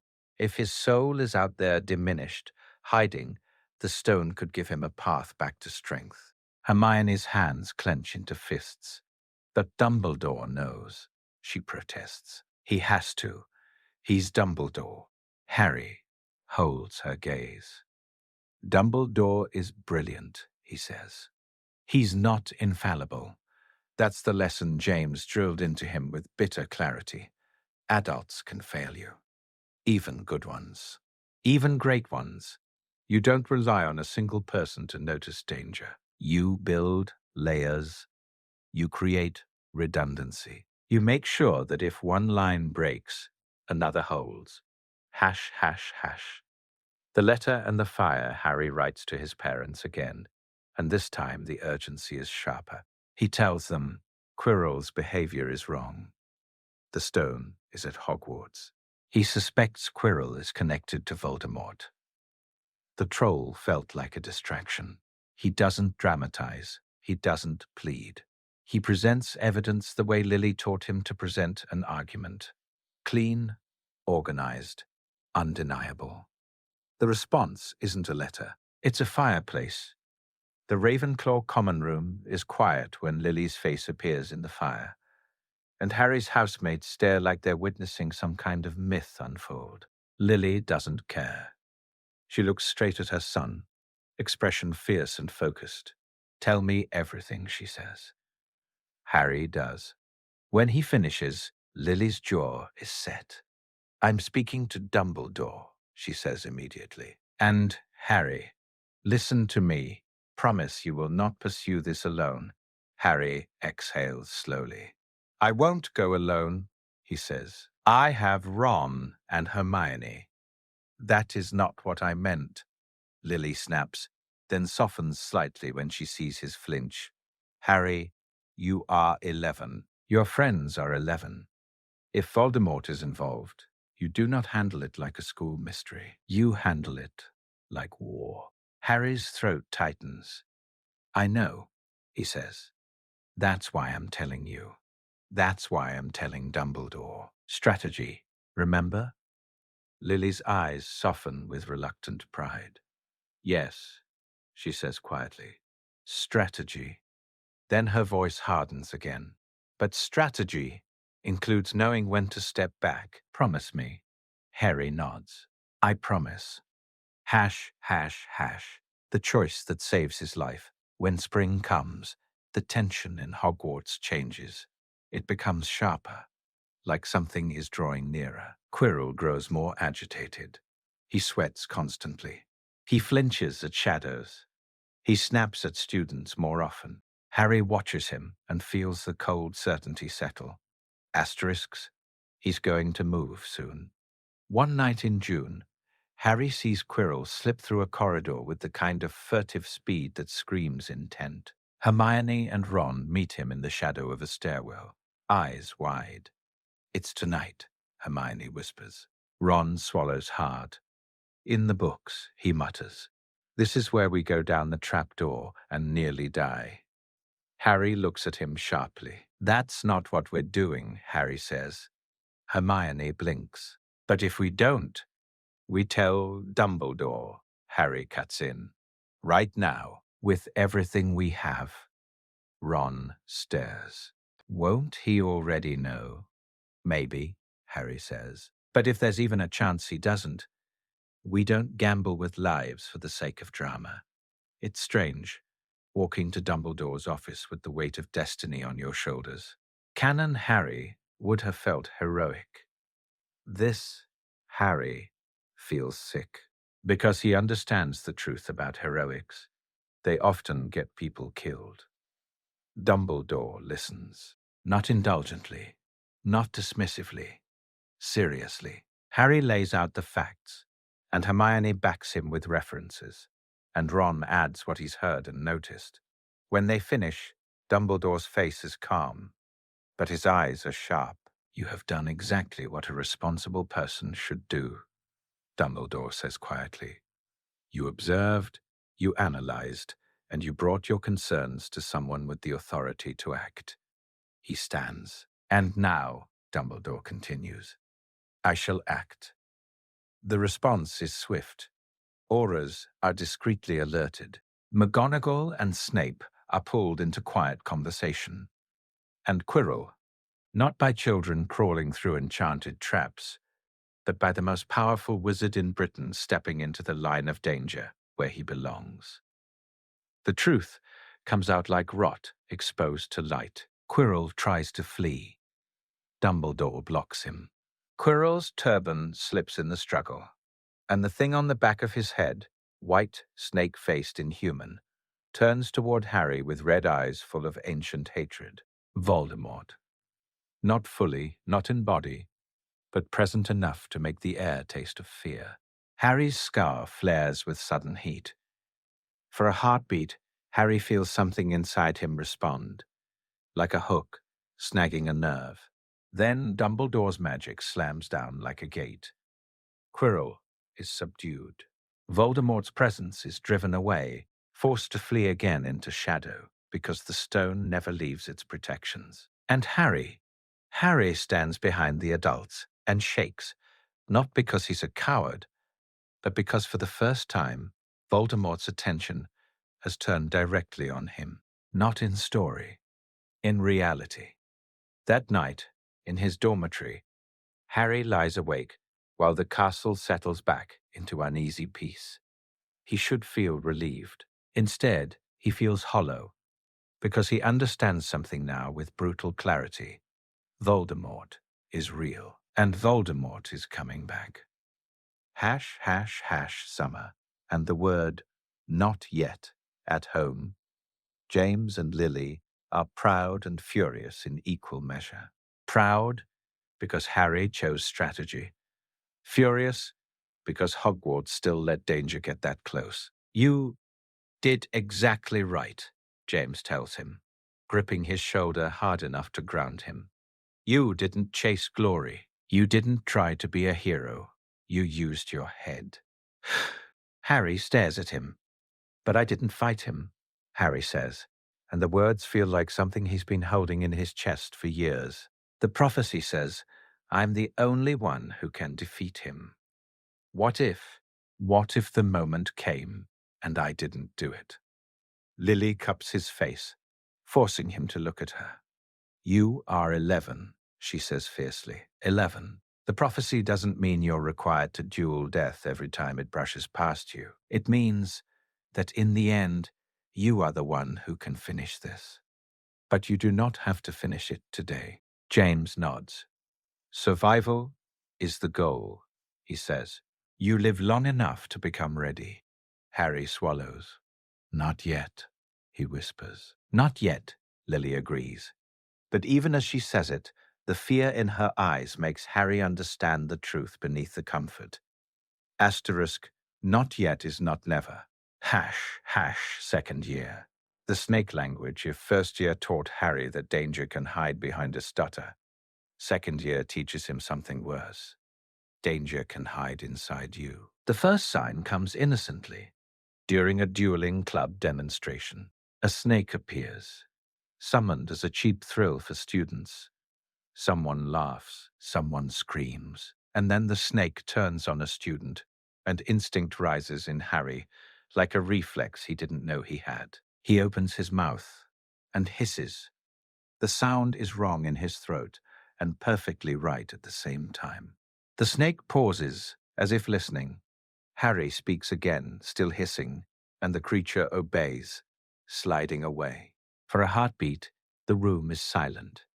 Then the whispering begins. Not curious whispers, fearful ones, accusatory ones. He spoke to it. That's Parseltongue. That's Slytherin's language. That means he's the heir. Harry stands there, heart pounding, and feels the room tilt. Hermione looks stunned. Ron looks sick. And Harry feels the scar tingle like it's amused. By the next morning, the rumor has spread through Hogwarts like poison in water. Students avoid him in corridors. They stare at him like he's a loaded wand. Some Ravenclaws who cheered his sorting now watch him with wary eyes, as if intelligence means nothing next to fear. Even professors seem careful around him, their expressions too controlled. The irony is bitter. Harry grew up loved, supported, protected, and still, a single ability associated with dark wizards turns the castle against him. He writes to his parents immediately. Not dramatic. Not, but the ink is sharper than usual. Asterisk, I can speak parcel tongue. I didn't know. It just happened. Everyone thinks I'm dark. What does this mean? Asterisk. The response arrives fast and furious. Not as a letter. As footsteps, James and Lily arrive at Hogwarts in person, because there are things you cannot parent through parchment. Lily's face is tight with controlled rage when she sees her son's expression, the strain of holding himself steady under the weight of suspicion. James's jaw works like he's trying not to break something. Parcel tongue is a language, Lily tells Harry immediately. It is not morality. Harry swallows. But why can I speak it? He asks. No one in our family, Dumbledore answers gently. And the answer is a knife. It likely came from Voldemort, he says. When the curse rebounded, and a fragment of his soul latched onto you, it left traces, abilities, connections. Harry feels cold spread through him. So, I have him in me, he whispers. No, Lily says sharply, refusing to let that thought root itself. You have a connection. That is not the same as being him. But the fear doesn't leave. Not really. Because if Voldemort left pieces of himself inside Harry, then what else could be there? What else could awaken? Hash, hash, hash, the messages begin. Then the school starts to change. A message appears on the wall, written in blood.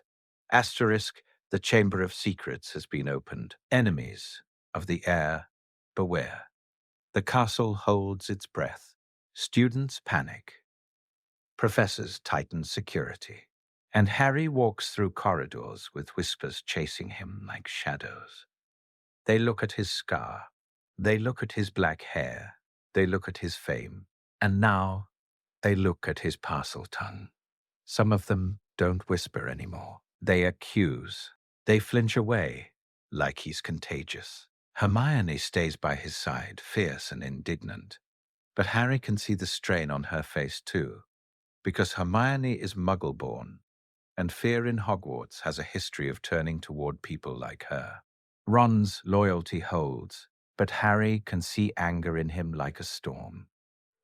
My brothers say people are idiots, Ron mutters one night. Like truly spectacular idiots. Harry tries to laugh. It doesn't come out right, because the messages keep appearing.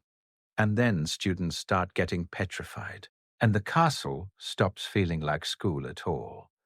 It feels like a hunting ground. Hash, hash, hash. Hermione falls.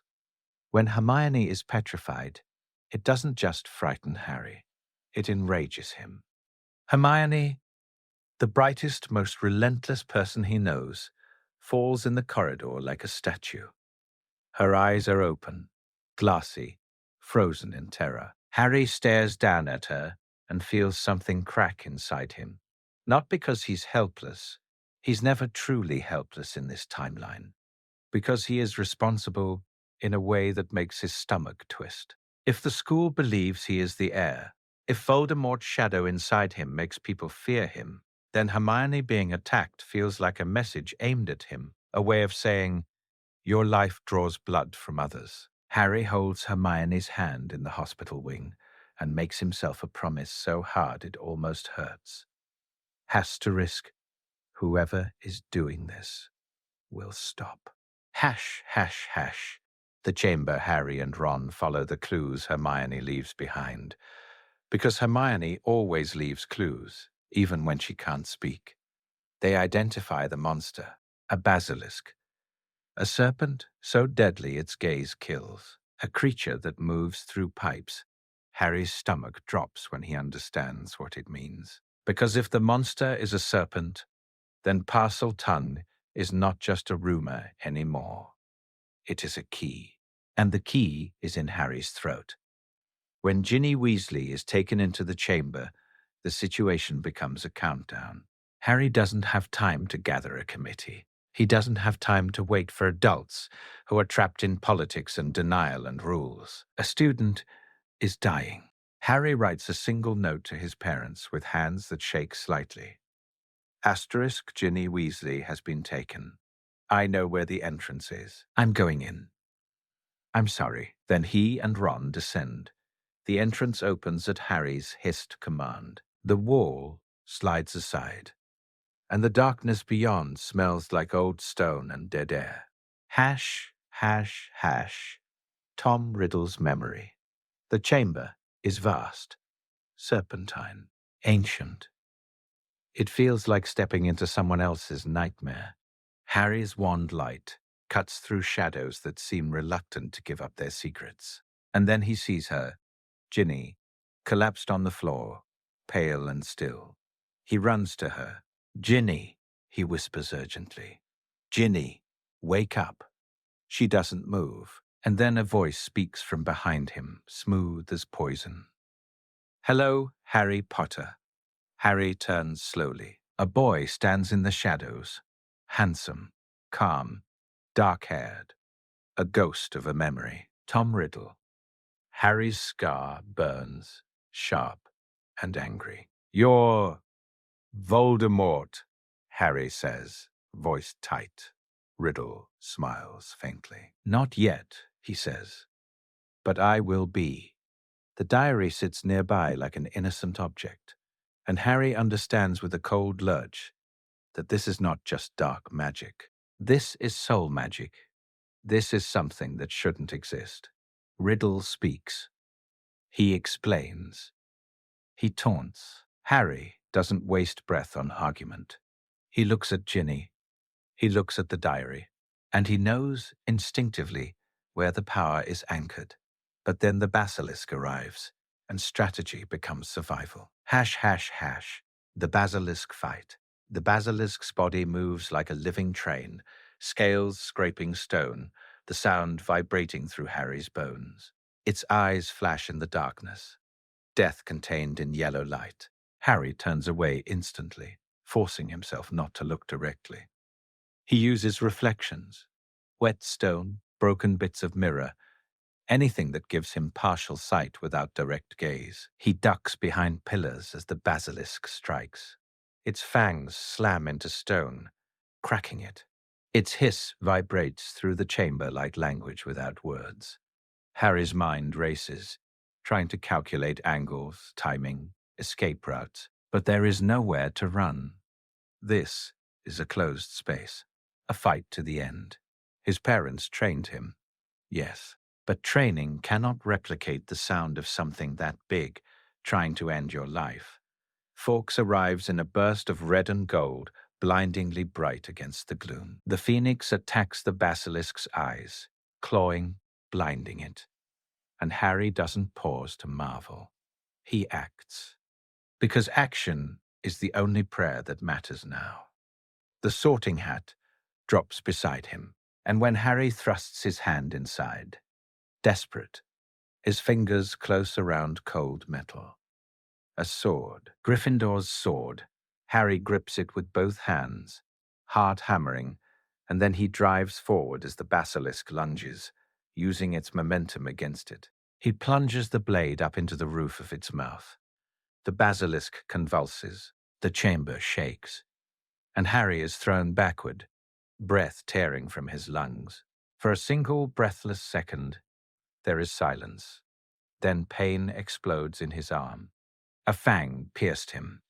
Venom floods his blood like fire. Harry gasps, body seizing, vision blurring.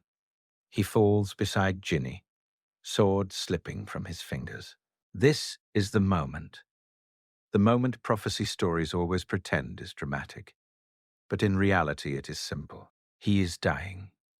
Harry's thoughts scramble toward Lily and James like a child reaching for home. Then Fawkes lands on his arm. The phoenix's tears fall onto the wound, and the burning stops. The venom retreats, broken by ancient healing. Harry sucks in a ragged breath. Alive, still alive. Hash, hash, hash. Destroying the diary. Harry crawls towards the diary, shaking. Riddle screams at him, suddenly frantic.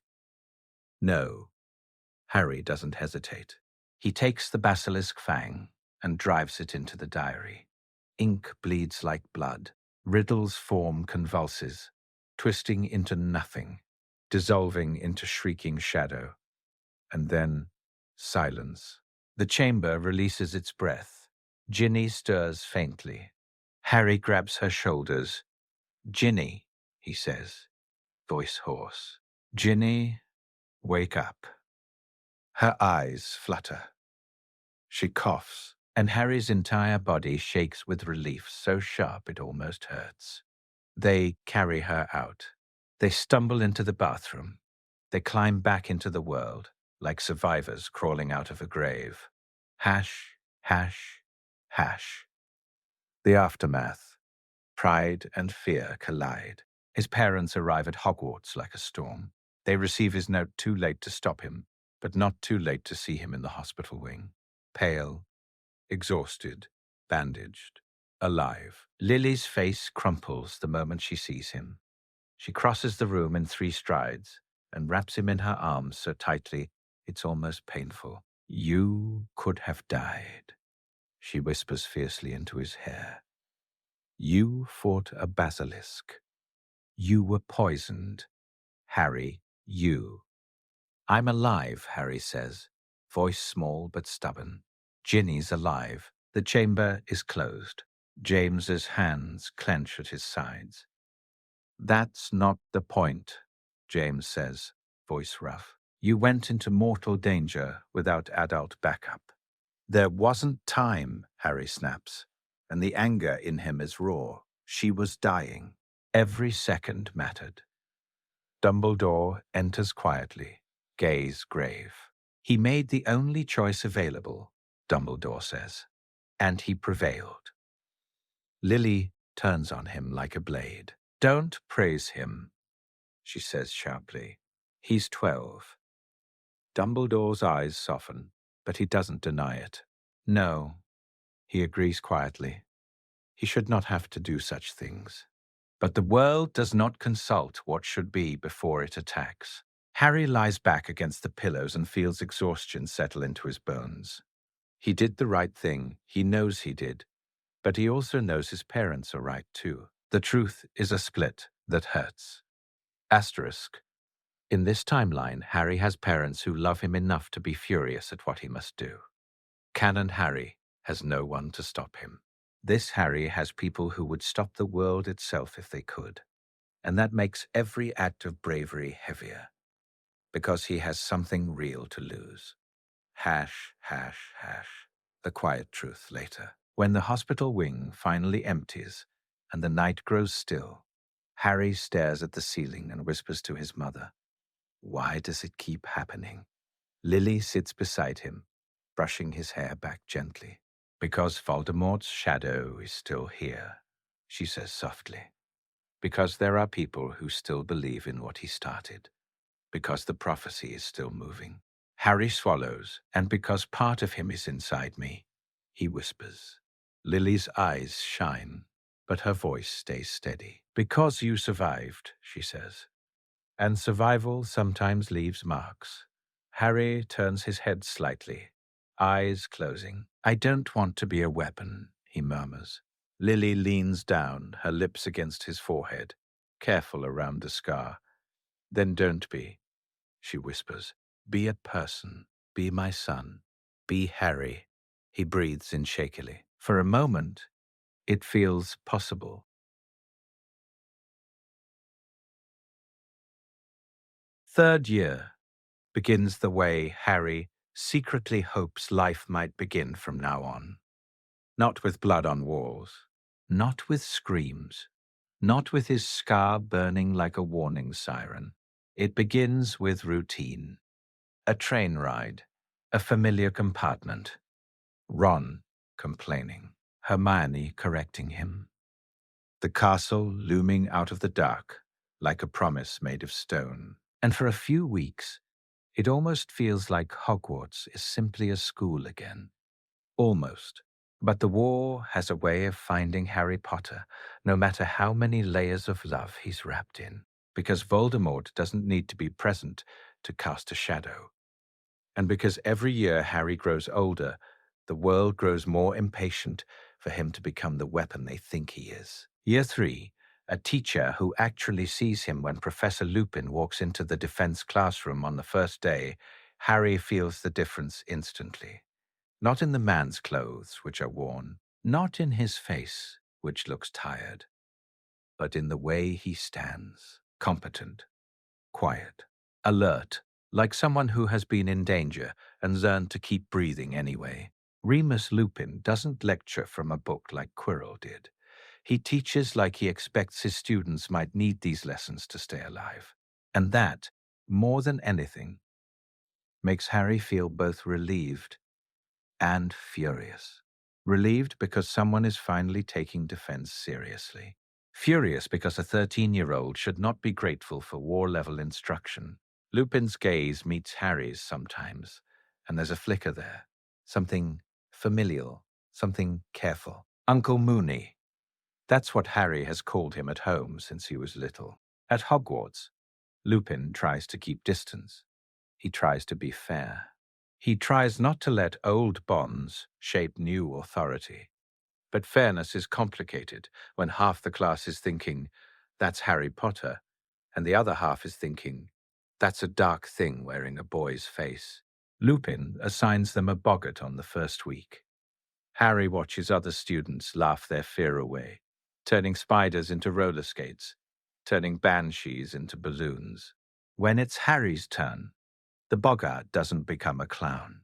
It becomes absence, a ruined nursery wall, the smell of smoke and green light, the sensation of the almost death that defined him.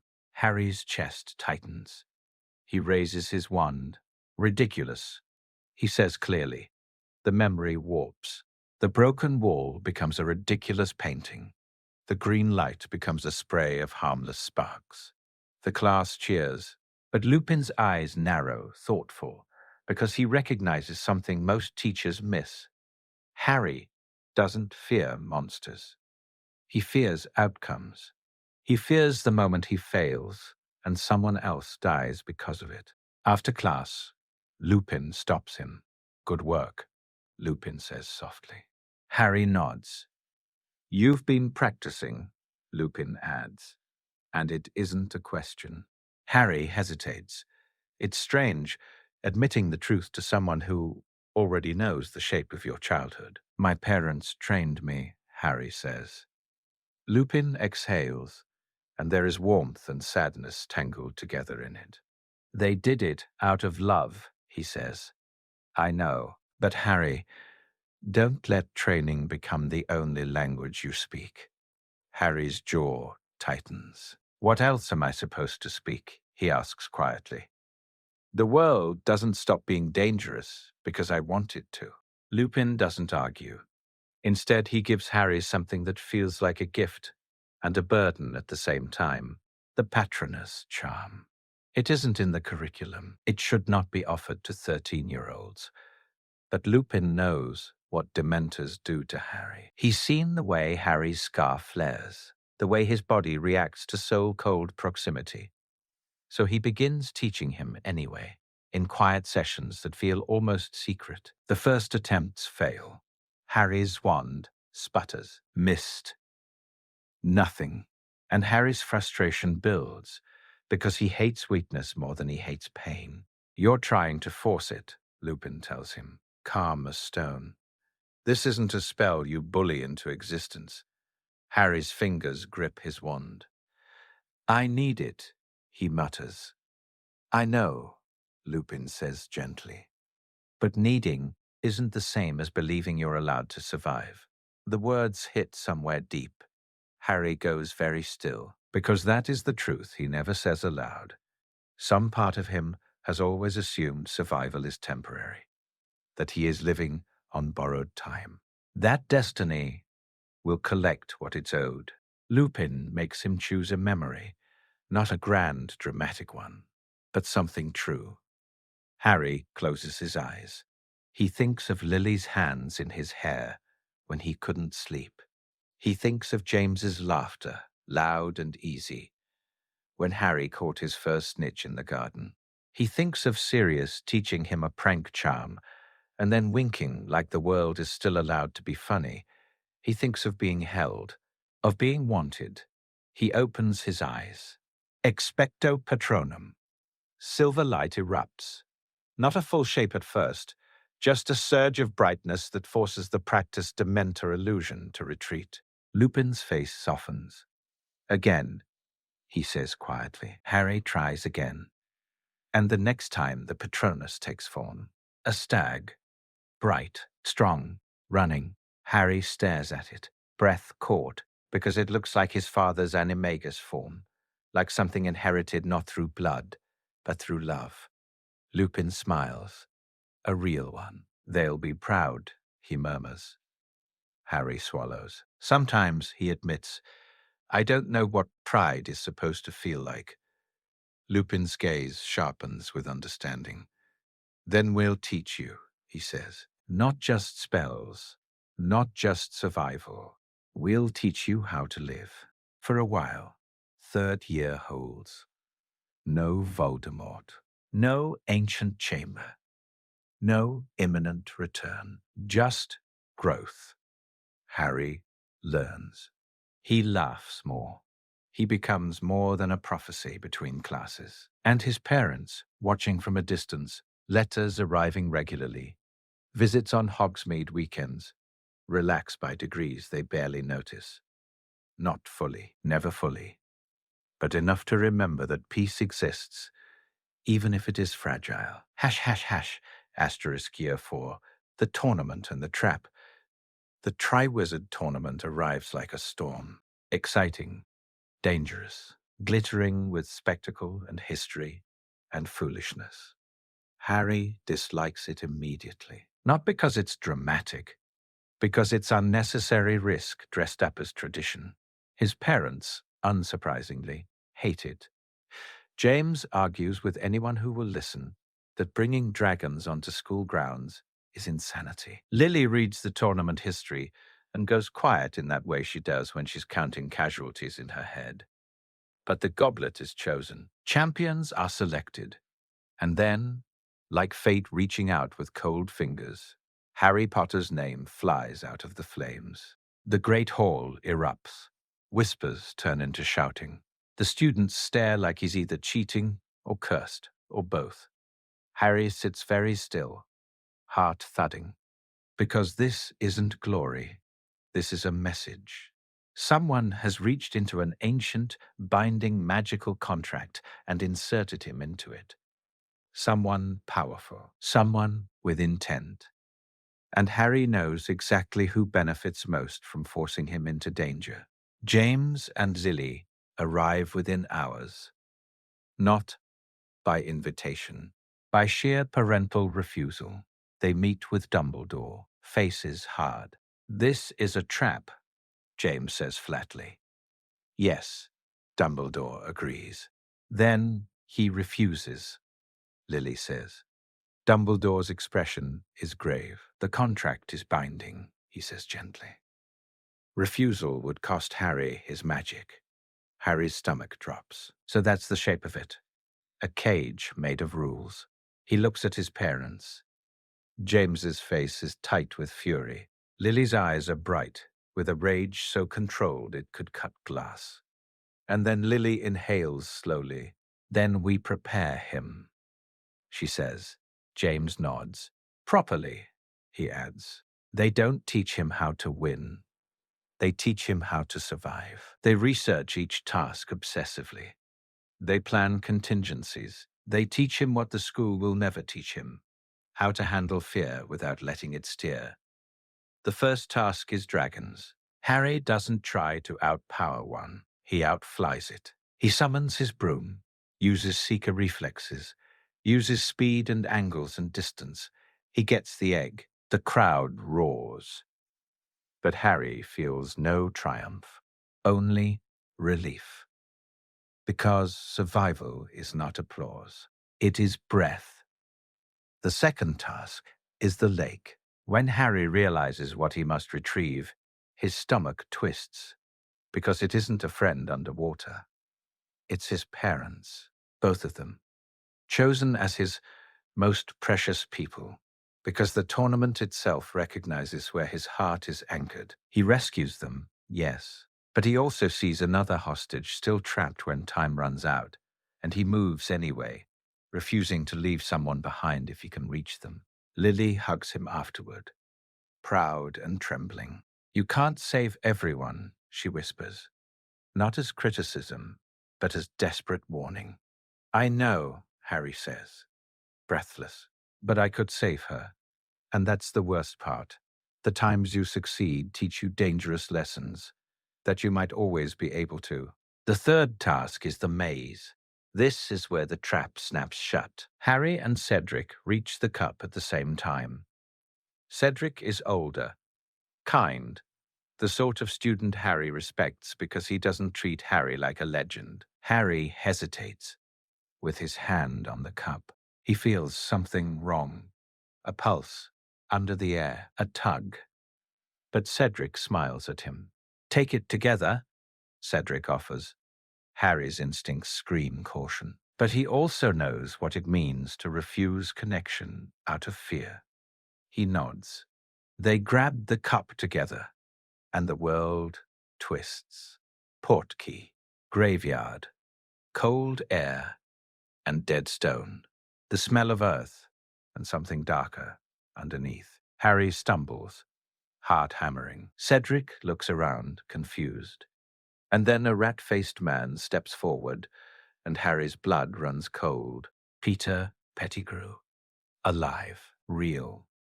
The betrayal that almost killed his family made flesh. Harry's mind flashes to James's old warnings, to Lily's insistence that trust must be earned, to the shadow of history rising like a knife. Cedric speaks, uncertain. "Who are you?" Pettigrew flicks his wand. Cedric falls. Dead. Just like that. No duel. No drama. No chance. Harry's throat closes. Shock hits like a blow. And then Pettigrew grabs him, binds him, drags him to a grave. And Harry learns a truth no amount of childhood training can soften. Prepared or not, you can still be outmatched.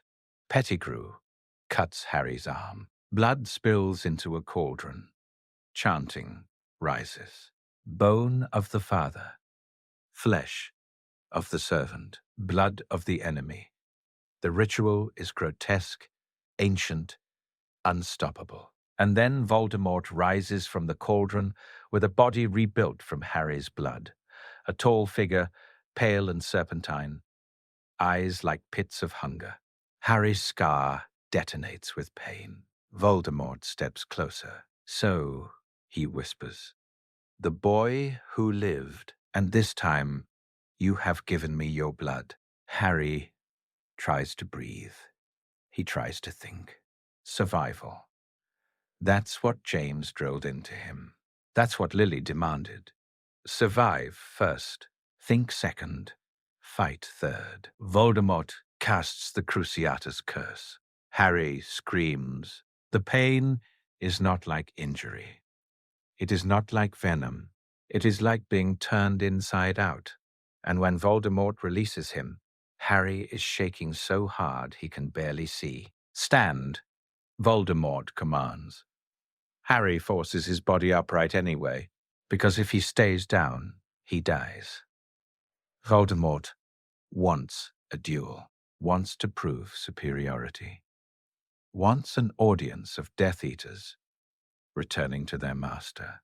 Harry understands the psychology instantly. Voldemort needs spectacle, so Harry gives him a narrative, anything to buy time. "Afraid," Harry rasps, voice shaking. To kill me without showing off first? Voldemort's eyes narrow. A flicker of irritation. Good. Harry keeps talking, taunting, forcing Voldemort into the performance he craves. Then the duel begins, and Harry uses every defense technique he knows. He moves. He ducks behind gravestones. He uses cover. He refuses to stand still like a noble victim. Their wands connect. Priori incantatem. Golden threads. Ghosts. Echoes. And then, like a nightmare made of light, shadows of Lily and James appear from Voldemort's wand. Not dead, not truly them, but echoes of that night in 1981. Their faces look young, haunted, fierce. Run, James's echo shouts. You can't beat him yet. Lily's echo reaches for Harry with luminous hands. We're proud of you, she says. Now run. Harry's throat tightens so hard it hurts. He doesn't want to run. He wants to fight. He wants to end it. But he isn't ready. Not yet. He does what his parents taught him to do when the battle cannot be won. He escapes. He grabs Cedric's body. He grabs the cup. He returns to Hogwarts in a crash of grief and blood and terror. And when he falls into Dumbledore's arms, gasping, the world finally changes. Because Voldemort is back. And this time, there is no denying it. Hash, hash, hash. Asterisk the ministry lies. And the Potters refuse. Fudge tries. He tries to smother the truth under bureaucracy and denial. He calls Harry unstable. He calls the story a tragic accident. He calls Voldemort a myth. But James and Lily Potter stand in front of the wizarding world like a wall. They hold a press conference. They speak with clarity and fury. They bring truth like a weapon. Harry testifies under veritaserum, not because he wants spectacle, but because they need the world to stop pretending. And when the truth cannot be ignored, the wizarding world fractures. Some believe, some refuse. Some cling to denial, because fear is easier when it wears a bureaucrat's face. But it doesn't matter, because Voldemort doesn't need belief to kill. He just needs time. Hash, hash, hash, asterisk, year 5. Umbridge and the weaponization of silence, asterisk. If Voldemort's return is a storm outside the castle, Dolores Umbridge is rot inside it. She arrives smiling, pink, sweet as poison. A ministry-appointed High Inquisitor, a living symbol of denial. Her first defense lesson is an insult. No practical magic, she purrs. Theory only. Harry's hand rises before he can stop it. That's insane, he says, and the word lands loud in the room. Voldemort is back. We need to learn to defend ourselves. Umbridge's smile does not change. Detention. Blood quill. Harry sits in her office and writes, I must not tell lies, until the words carve into his skin and the pain becomes rhythm. He endures it because he has learned something brutal. Pain can be survived. Silence can't. When he returns to the common room, Hermione sees his hand and goes white with rage. That night, Harry makes a decision. If the school won't teach us, he tells Hermione and Ron, we teach ourselves. The DA forms, but in this timeline, it isn't a desperate club run by a boy learning as he goes. Harry knows what he's doing. He teaches like someone trained for war. Not just spells, but movement. Not just dueling, but awareness. Not just courage. Defense isn't about being the strongest, he tells them. It's about being smarter than the person trying to kill you. Some Gryffindors squirm at the pragmatism. Hermione nods like she's watching logic made physical. Neville improves faster than anyone expects. Luna watches with calm fascination. And for a while, In the room of requirement, Hogwarts feels like what it should have been all along, a place where children are taught to survive the world they live in, not the world the Ministry pretends exists. But Voldemort learns about the DA, and Voldemort learns about Harry's mind. The visions begin. At first, they're flashes, emotions that aren't his. A cold satisfaction, a rage like ice. Then they sharpen into scenes. Arthur Weasley, attacked by a snake. Harry wakes screaming. Scar on fire. This time, because James and Lily are alive, the response is immediate and coordinated. The order moves. Arthur is saved, and Dumbledore's face is grave. He is testing the connection, Dumbledore warns. He will use it to lure you. Harry's stomach drops, because he knows what that means. Voldemort can make Harry's mind a weapon against him. So Harry demands occlumency training. Snape becomes his instructor, because Snape, cold, bitter, brilliant, has fought mental war against Voldemort for years. The lessons are brutal. Snape tears into Harry's memories like claws. Harry learns to build walls, to empty his mind, to endure intrusion without breaking. And then one day, exhausted and furious, Harry pushes back and slips into Snape's mind, and he sees it. James Potter as a teenager, arrogant, cruel, laughing while humiliating Snape. Sirius beside him, grinning, complicit. And then Lily, young Lily, furious, hurt, calling Snape's name, and Snape calling her a mudblood in return. Snape's devastation afterward. Snape begging Dumbledore to protect Lily. Snape's grief at thinking she died. Harry stumbles out of the memory like he's been punched. Because heroes are not pure. Because fathers are not flawless. Because the world is complicated, and cruelty can exist even inside the people you love. Harry confronts James. James doesn't deny it. He admits it with a face carved by regret. Yes, James says quietly, I was a bully. I was awful. I changed. But I can't undo what I did. Harry's throat tightens. Then why should I trust you? He asks. And the question isn't cruel. It's the same question he asks the whole world. James's eyes shine with pain. Because I'm not that boy anymore, he says.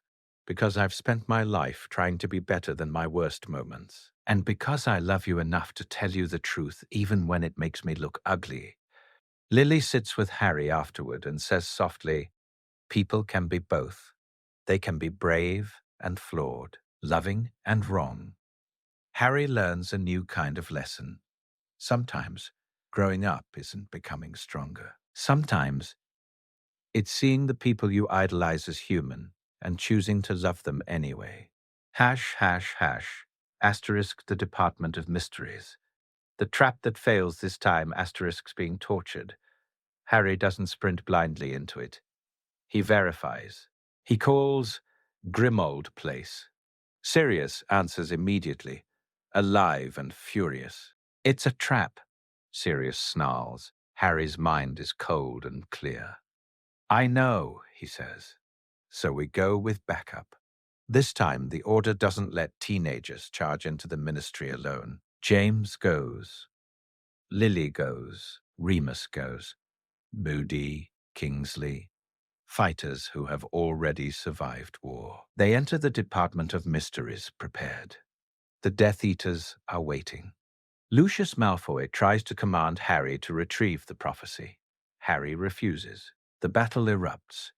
Violent, chaotic, spells shattering shelves, prophecy orbs exploding like glass stars. Harry fights like he's been trained. Cover, movement, counters, survival. But war doesn't care how prepared you are. A curse slices across his chest. Harry goes down, bleeding, out onto cold stone. James screams his name like it's a spell. Lily is there instantly, hands glowing with healing magic, face white with terror. Stay with me, she commands. Stay with me. Harry forces breath in, tasting blood. Above him, the duel between Dumbledore and Voldemort shakes the atrium like thunder. The Ministry witnesses Voldemort. Denial collapses under reality, and the world finally understands. The war is back, whether they want it or not. Harry survives, barely, and in St. Mungo's, Dumbledore tells him the full prophecy. Neither can live while the other survives. And Harry, 15 years old, hears his death sentence spoken aloud. Lily argues. James rages. Dumbledore insists love is Harry's advantage. Harry listens, quiet, and in his mind something shifts. Asterisk. Love is not softness. Love is not weakness. Love is the reason he will fight without becoming what he hates. ### year 6. Horcruxes and the Cursed Road. The truth about Horcruxes changes everything because it turns Voldemort from an enemy into a puzzle. A puzzle with hidden pieces scattered across the world. Destroy them, and the monster becomes mortal. Fail, and killing his body means nothing. Dumbledore shows Harry memories. Tom Riddle as a boy. Tom Riddle as a student. Tom Riddle becoming something hollow. Dumbledore grows weaker. The ring cursed him. His time is limited. He makes plans the way he always does. Layered, strategic, cruelly necessary. Snape will kill him to preserve Snape's cover and prevent Draco from committing murder. Dumbledore tells Harry to trust Snape. And Harry does, because after seeing Snape's memories, after seeing the love and grief inside the man, Harry understands that loyalty can take forms that look ugly from the outside. Then the night comes, the astronomy tower. Dumbledore falls. The school mourns, and Harry stands in the aftermath with a new piece of truth, like a stone in his stomach. Asterisk Dumbledore says, the snake must die last. You are the final Horcrux. You must be willing to die. When Harry tells his parents, Lily breaks. Not quietly, not politely. She breaks like a person staring at the edge of the world. No, she says. No, I won't accept that. James's face is a mask of fury. We'll find another way, he says. Harry shakes his head. There isn't, he says softly. Not if we want it to end. And that is the new difference in this timeline. Canon Harry walks toward death alone because he has no one to stop him. This Harry walks toward it, while his parents stand in front of him like a wall. Sobbing, raging, refusing, because they love him too much to let him become a sacrifice. Harry loves them too much to let the war continue forever. ### year 7. The hunt with the family behind him. The Horcrux hunt is still brutal, still exhausting, still cold nights under enchantments, still fear, still hunger, still the constant pressure of being hunted. But Harry is not isolated.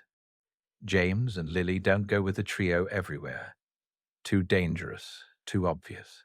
But they support them like a network. Safe houses, contacts, supplies, information, order members coordinating. Hermione's brilliance anchors them. Ron's loyalty holds them together when stress tries to fracture them. And Harry, the center, moves forward with grim clarity. They destroy the locket. They break into Gringotts for the cup. They uncover the diadem at Hogwarts. One by one, Voldemort's anchors fall. And with each one destroyed, Harry feels the Horcrux inside his scar grow more frantic, more alive, more desperate. The connection gets louder. Thoughts that aren't his. Hunger that makes him nauseous. A cold voice behind his own. Lily researches ancient soul magic, like a woman trying to tear apart the universe with her bare hands. Hermione finds references to extraction rituals. Dark, dangerous, impossible. But every method leads back to one truth. The host must willingly release the soul fragment, must want it gone more than they want to live. Harry understands that immediately, because Harry has spent his whole life living inside the boundary between survival and sacrifice. Hash, hash, hash, asterisk, the Battle of Hogwarts. And the choice, when Voldemort attacks Hogwarts, the world finally converges. The castle becomes what it has always been in Harry's life, a battlefield disguised as a home. Students fight, professors fight, the Order fights. James and Lily fight like the war never left their bones.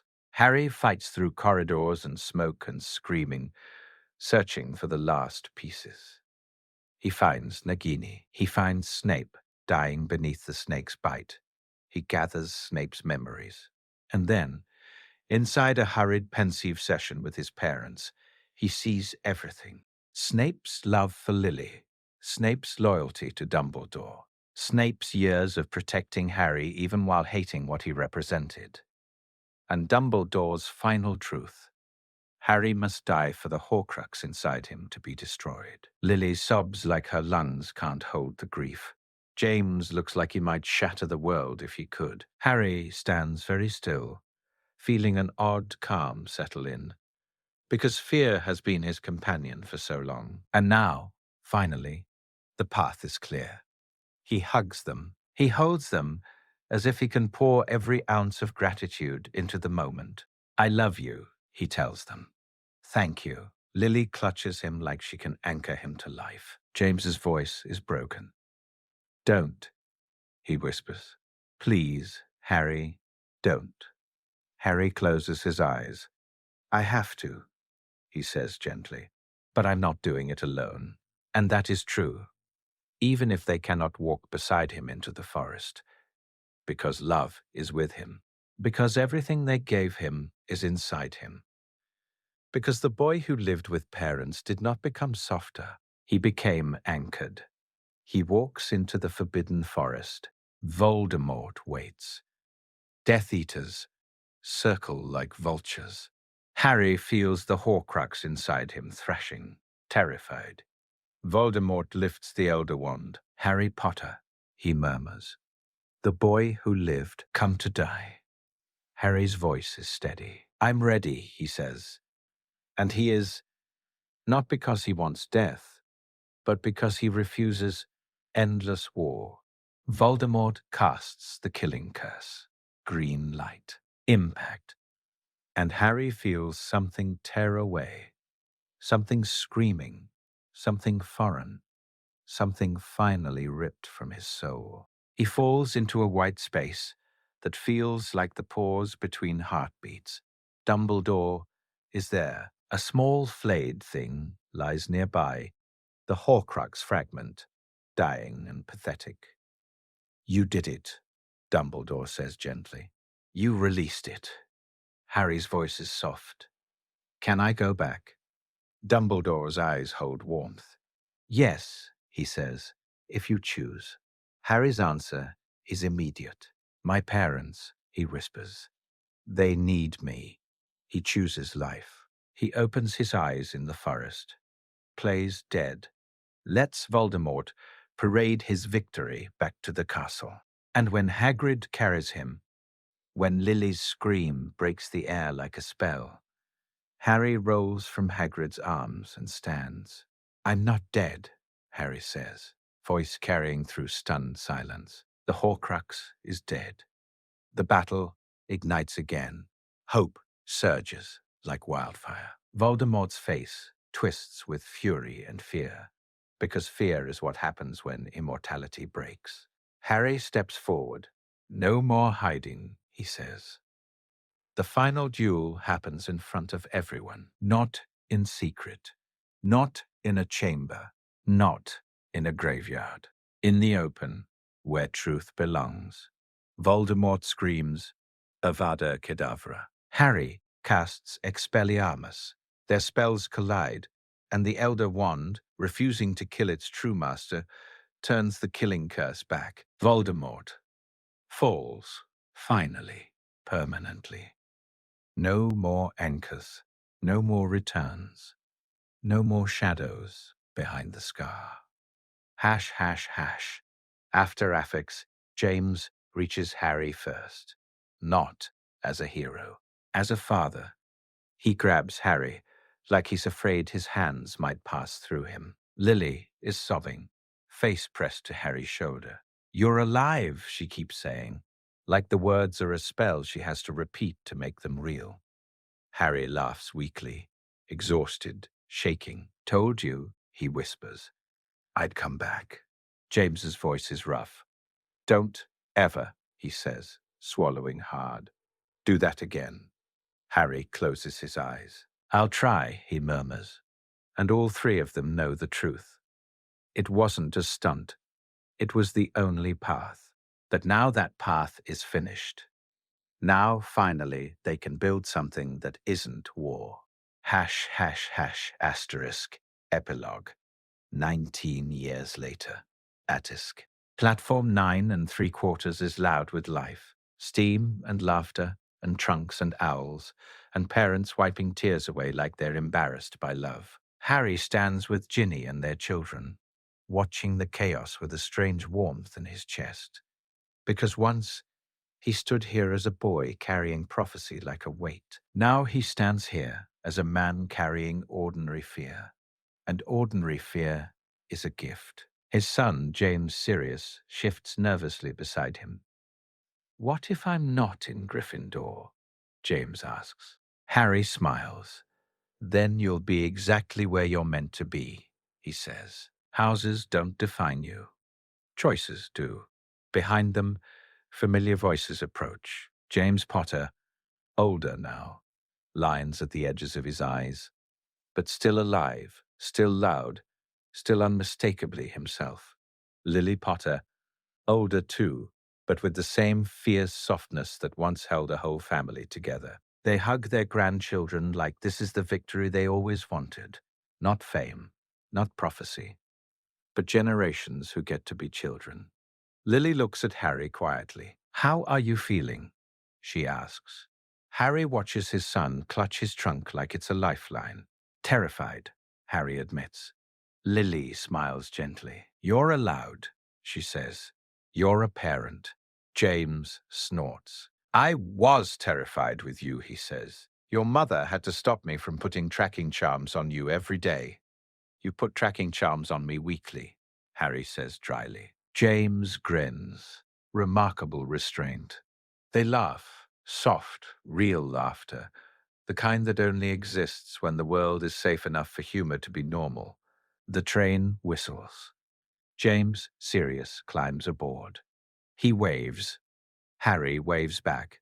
And as the train pulls away, Harry feels something loosen inside him. Some ancient knot finally relaxing. Because his scar hasn't burned in 19 years. Because Voldemort is gone. Because the world is quiet. And because the boy who lived with parents became a man who lived long enough to be ordinary. Harry turns away from the tracks with his family around him, warm hands and familiar voices. And for the first time in his life, the future feels like it belongs to him. Not to prophecy, not to war, to him.